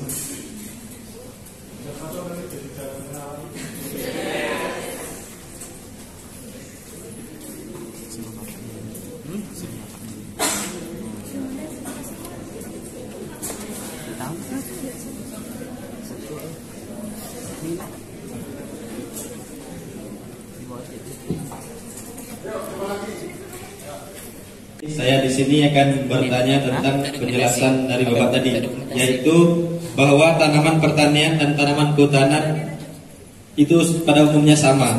Jadi pertanyaan saya adalah, apakah bisa tanaman pertanian itu kita biarkan tumbuh seperti tanaman kehutanan tanpa dirawat atau diinput pupuk? Terima kasih.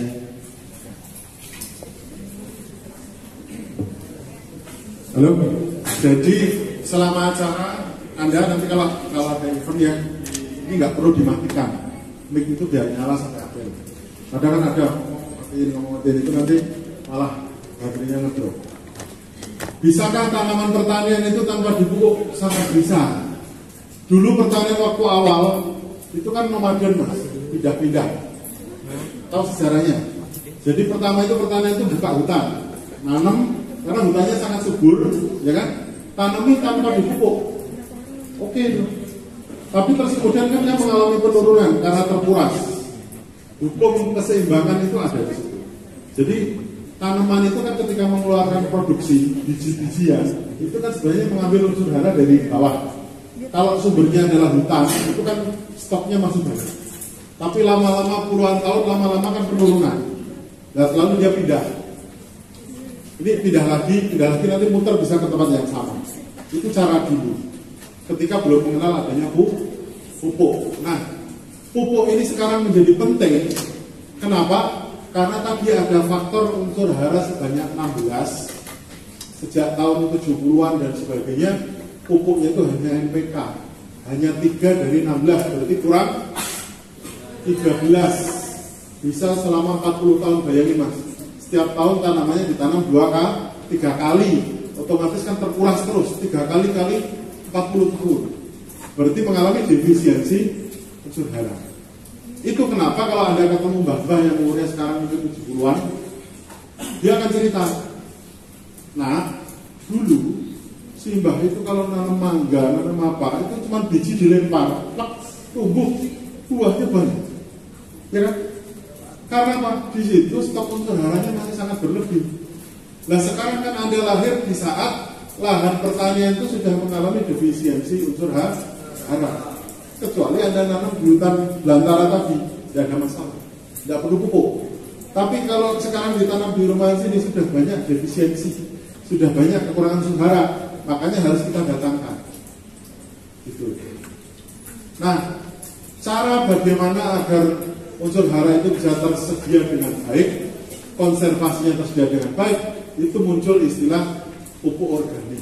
Karena kalau pupuk organik, kompos, pupuk kandang dan sebagainya, itu membantu memperbaiki sifat tanah.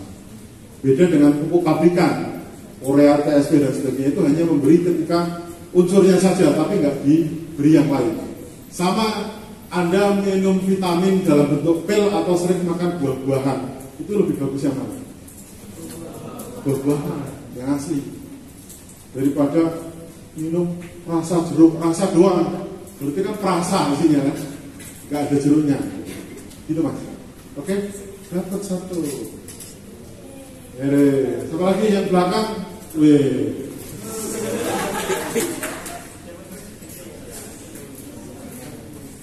Baik, terima kasih sebelumnya. Perkenalkan, nama saya Artis Michelle Aswan. Di sini saya ingin bertanya. Seperti yang kita tahu, produktivitas padi paling banyak di Indonesia. Nah, produktivitas padi. Nah, pertanyaannya, kenapa produktivitas padi di Kalbar itu rendah? Yang saya tahu, Kalbar kan menduduki peringkat 2 produktivitas padi paling rendah di Indonesia. Itu dikarenakan curah hujan di Kalbar itu tinggi. Nah, pertanyaan saya, bagaimana cara supaya produktivitas padi di Kalbar itu dapat bersaing dengan provinsi yang lain? Terima kasih. Ini kayaknya bakat nanti jadi juragan beras. Jadi begini, ini topiknya sudah mengarah ke tanaman. Harusnya Anda yang kehutanan maupun ilmu tanah itu nanya lagi ke saya. Tadi kan saya bilang, dengan belajar 4 itu, ribuan tanaman Anda kuasai, ya kan? Terus caranya dia, kan gitu. Sudah dijawab belum? Yang itu? Bapak belum nanya. Oke, kita jawab yang padi. Padi mbak, padi dilihat dari curah hujannya S1 mbak, sangat sesuai di sini. Tapi masalahnya padi kan bukan hanya curah hujan. pH-nya bagaimana? Kan gitu kan? Oh pH-nya 4, ya harus dibuat 6. Lebih caranya ya teknologi, bisa diuruk, jadi apa? Oh genangannya terlalu dalam pak. Padi kalau genangannya di lutut ke atas sampai paha, ya paha, nanamnya piye? Gitu, nanam padi kan bibitnya cuma segini. Maksud nanamnya kerendam langsung sepaha, ya pasti. Maka muncul ada teknologi padi yang mengapung gitu, padi apung misalnya. Nah padi apung itu salah satu solusi agar walaupun genangannya naik turun, tapi karena padinya itu di media tanah media tanahnya ada yang membantu mengambang, entah ban, entah styrofoam, entah apa, ya itu bisa tumbuh. Gitu Mbak. Jadi syarat padi pertama itu irigasi atau curah hujan. Oke? Tapi keduanya harus di pH netral. Kalau pH-nya bermasalah, ya jadi masalah produksinya. Jadi produksi itu tidak hanya karena faktor luasan saja, tapi juga faktor-faktor yang lain. Tadi ada iklim, ada tanah, ada pupuknya, gitu. Apalagi kalau pH-nya rendah itu bermasalah juga. Jelas? Nah, saya jawab yang tadi, yang pancing tadi, tanaman. Anda kehutanan pertanian, penyuluhan ya, tanamannya kan macam-macam ya. Kita kadang nggak ngerti, nggak usah jauh-jauh lah. Tanaman bambu, emang kamu belajar pupuk bambu? Enggak kan? Ya toh Mas, bambu, enggak, ketapang, komponen, beringin, apalagi, ya kan? Matoa ada kan? Belajar nggak matoa? Enggak. Coba buku dilihat sampai akhir, nggak ada tanaman matoa di pelajaran. Adanya padi, jagung, ya, ketela pohon, gitu. Karena pertanian itu alirannya ke tanaman pangan. Belum lagi tanaman obat, jahe berapa, gitu. Terus apalagi bunga kenanga, repot lagi. Nah, ilmu saya ini yang simpel tadi memang belum menjangkau 100%. Paling tidak menjangkau 60% Anda untuk lebih percaya diri. Ketemu siapapun Anda bisa mengklaim sebagai ahli tanaman, mau itu tanaman pertanian maupun tanaman kehutanan.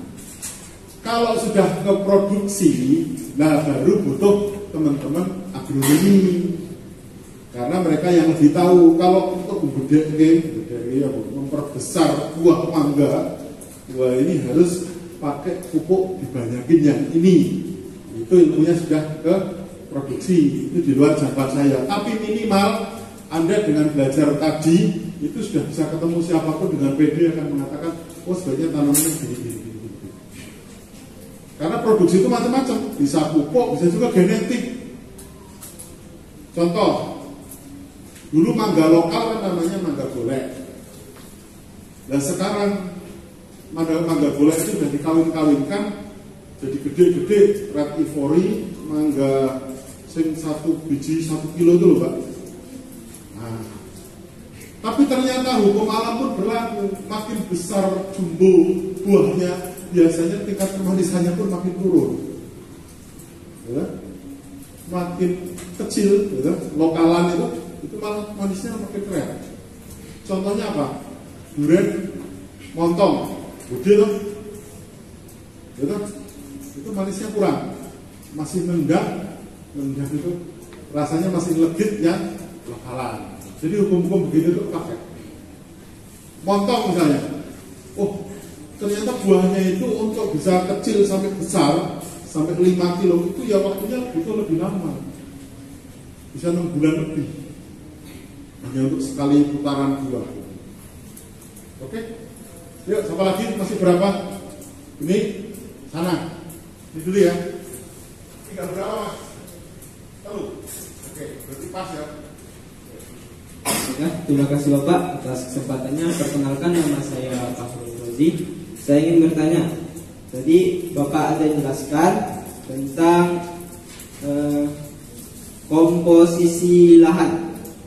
Di sini kan Bapak bilang kan kalau di suatu lahan itu harus 25% air dan 25% udara, ya kan? Terus saya pelajari itu ada suatu tanah vertisol yang tadi Bapak berikan itu kan cirinya tuh kalau dia terendam itu mengembang, dan jika dia kehilangan airnya maka dia akan keras, ya Pak kan? Jadi cara untuk mengatasi bagaimana kita menanam tanaman, terus tanaman apa yang cocok di situ Pak?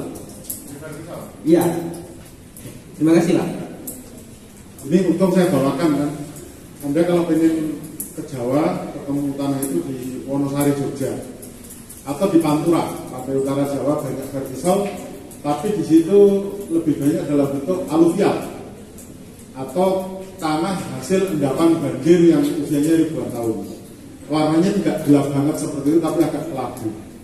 Tanah verensisol itu cirinya secara kimia dia sudah sangat bagus, pH-nya, unsur haranya semuanya bagus kecuali faktor fisik. Fisiknya apa? Terlalu lengket, terlalu keras, sehingga itu butuh direndahkan.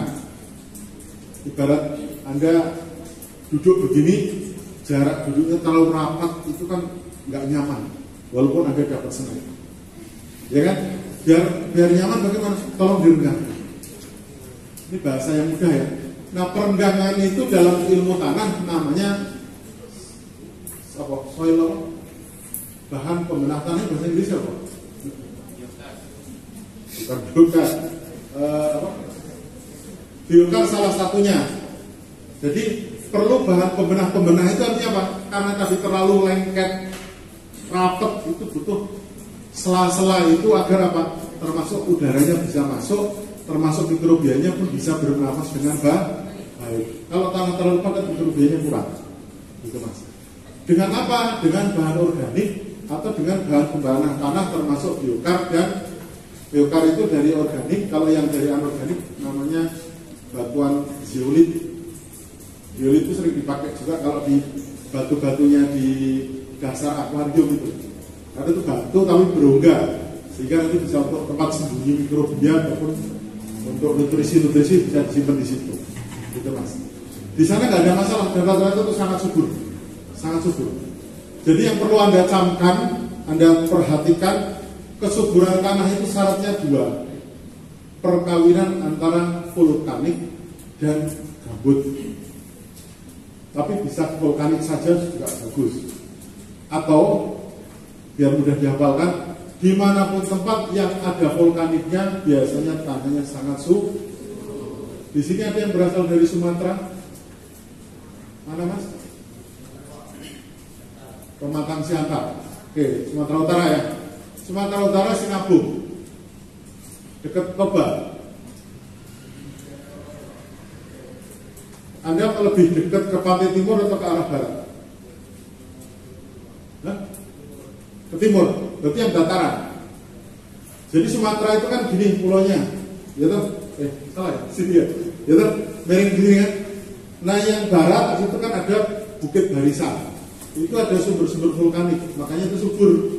Dari Aceh Barat sampai Sumatera Barat, Bengkulu, itu pokoknya yang nempel Lampung itu subur semua.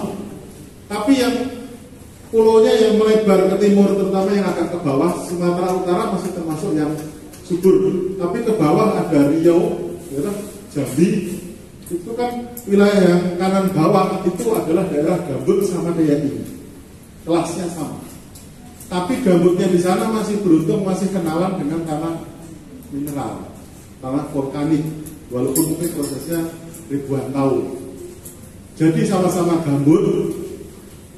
Pertanyaan dari saya, sama-sama gambut Kalimantan dan gambut Sumatera lebih subur mana? Paham ya? Ini bukan berarti wah Bapak sentimen nih dengan tanah kan, ya memang begitu.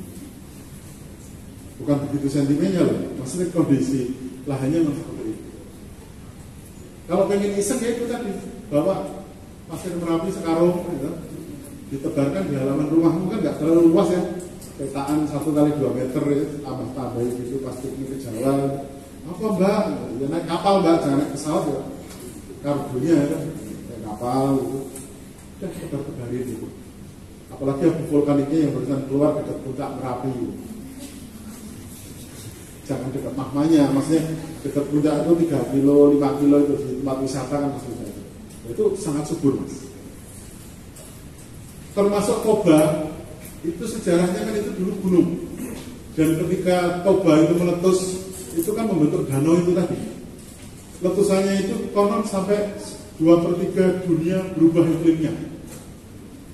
Jadi di Indonesia itu banyak gunung yang spektakuler. Krakatau itu masih nomor sekian. Yang paling gede itu Toba, kedua yang di NTT atau NTB itu. Ada gunung yang katanya itu lebar magmanya itu 70 meter. Bayang dunia kan, itu Kenapa kok gunung itu mengganggu iklim? Karena ketika meletus, itu material vulkaniknya, vulkaniknya ke atas campur ke stratosfer, mengurangi sinar matahari, sulfurnya meningkatkan curah hujan, sehingga iklim berubah. Biasanya menjadi lebih dingin, bumi menjadi lebih dingin. Beda dengan knalpot Anda, itu membuat bumi makin panas. Oke, terjawab ya Mas.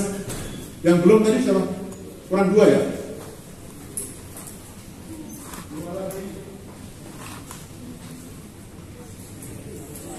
Perkenalkan, Mas, saya berbuka nama. Di sini saya mau tanya Pak, bagaimana pengolahan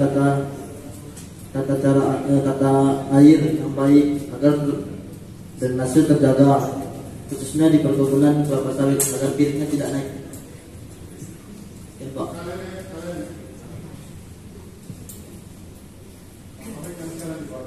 Assalamualaikum warahmatullahi wabarakatuh. Perkenalkan, nama saya Fitria Novitasari. Di sini saya lebih mau menanya ke penggunaan teknologi sensor tanahnya. Nah, itu kan digunakan pasti ada kelebihannya kan. Saya mau nanya kekurangan penggunaan teknologi sensor tanah itu apa? Terima kasih.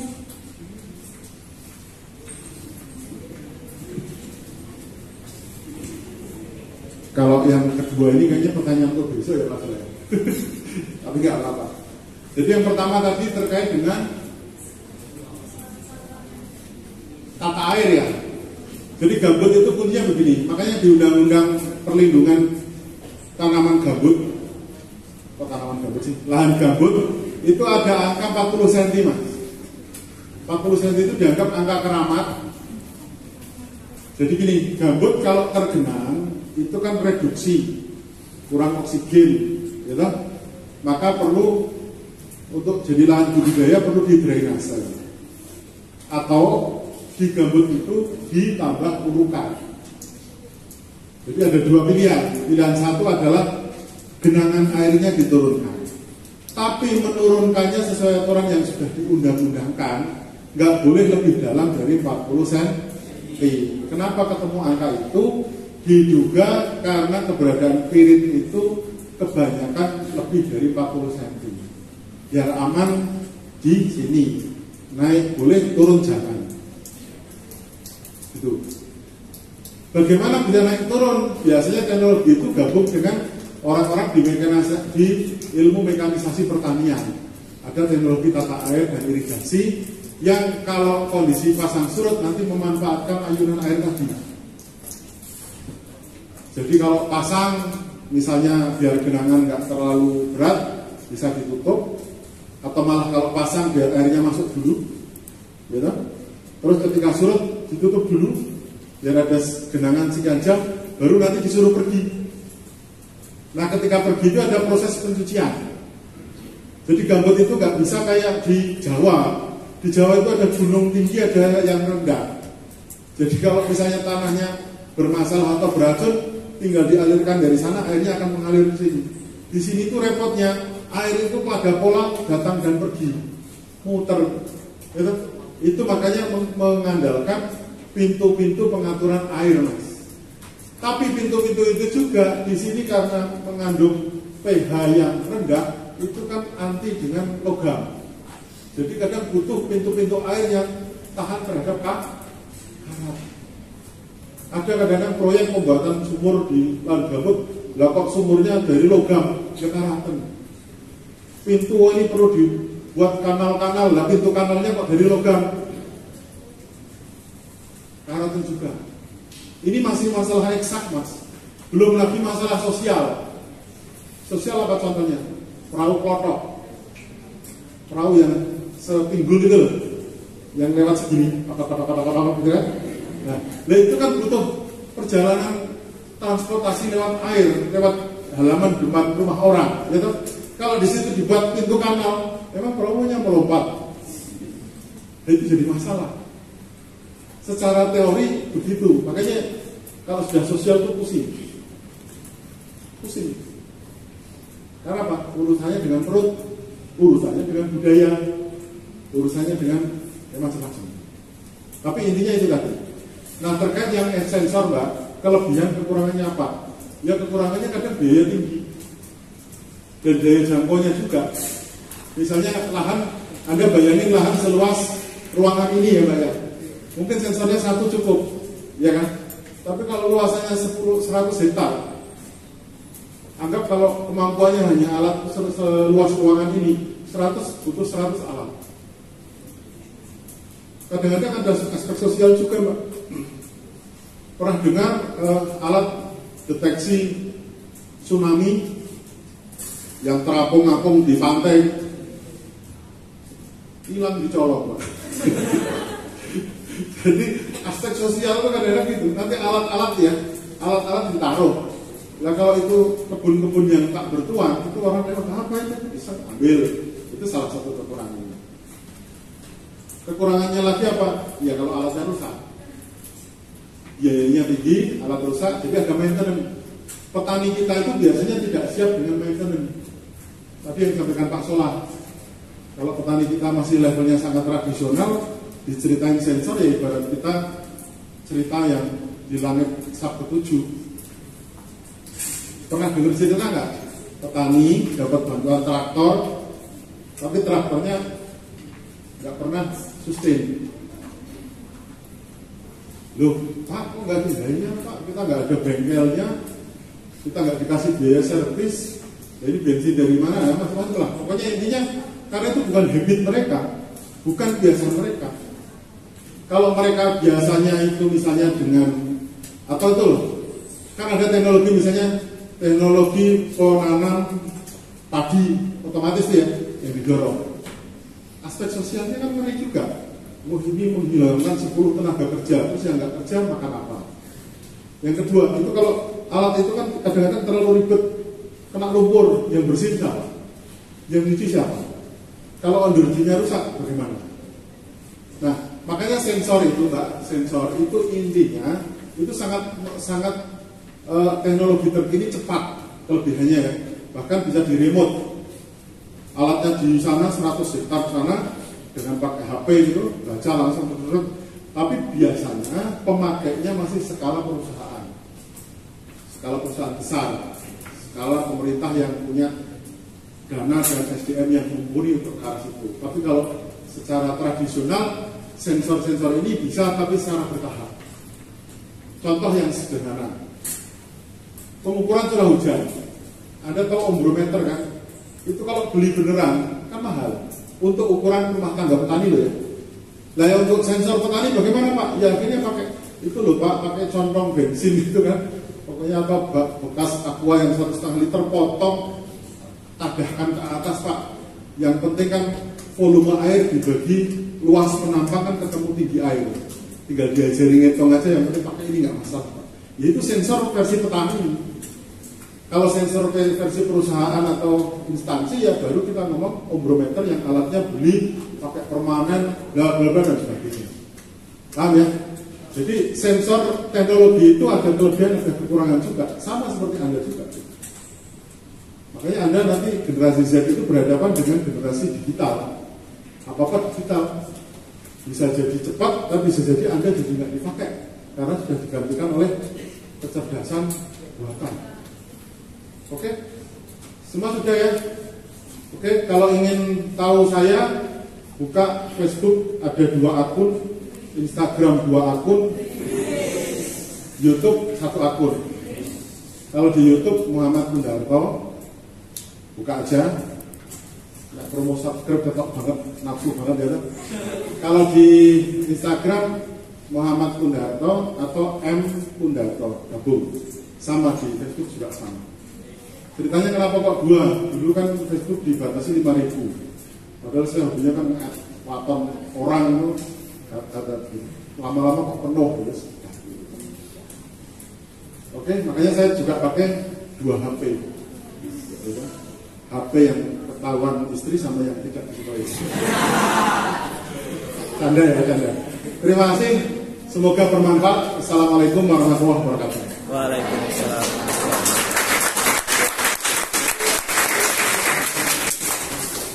Baik, terima kasih kepada Pak Kundarto yang telah memberikan materinya pada hari ini untuk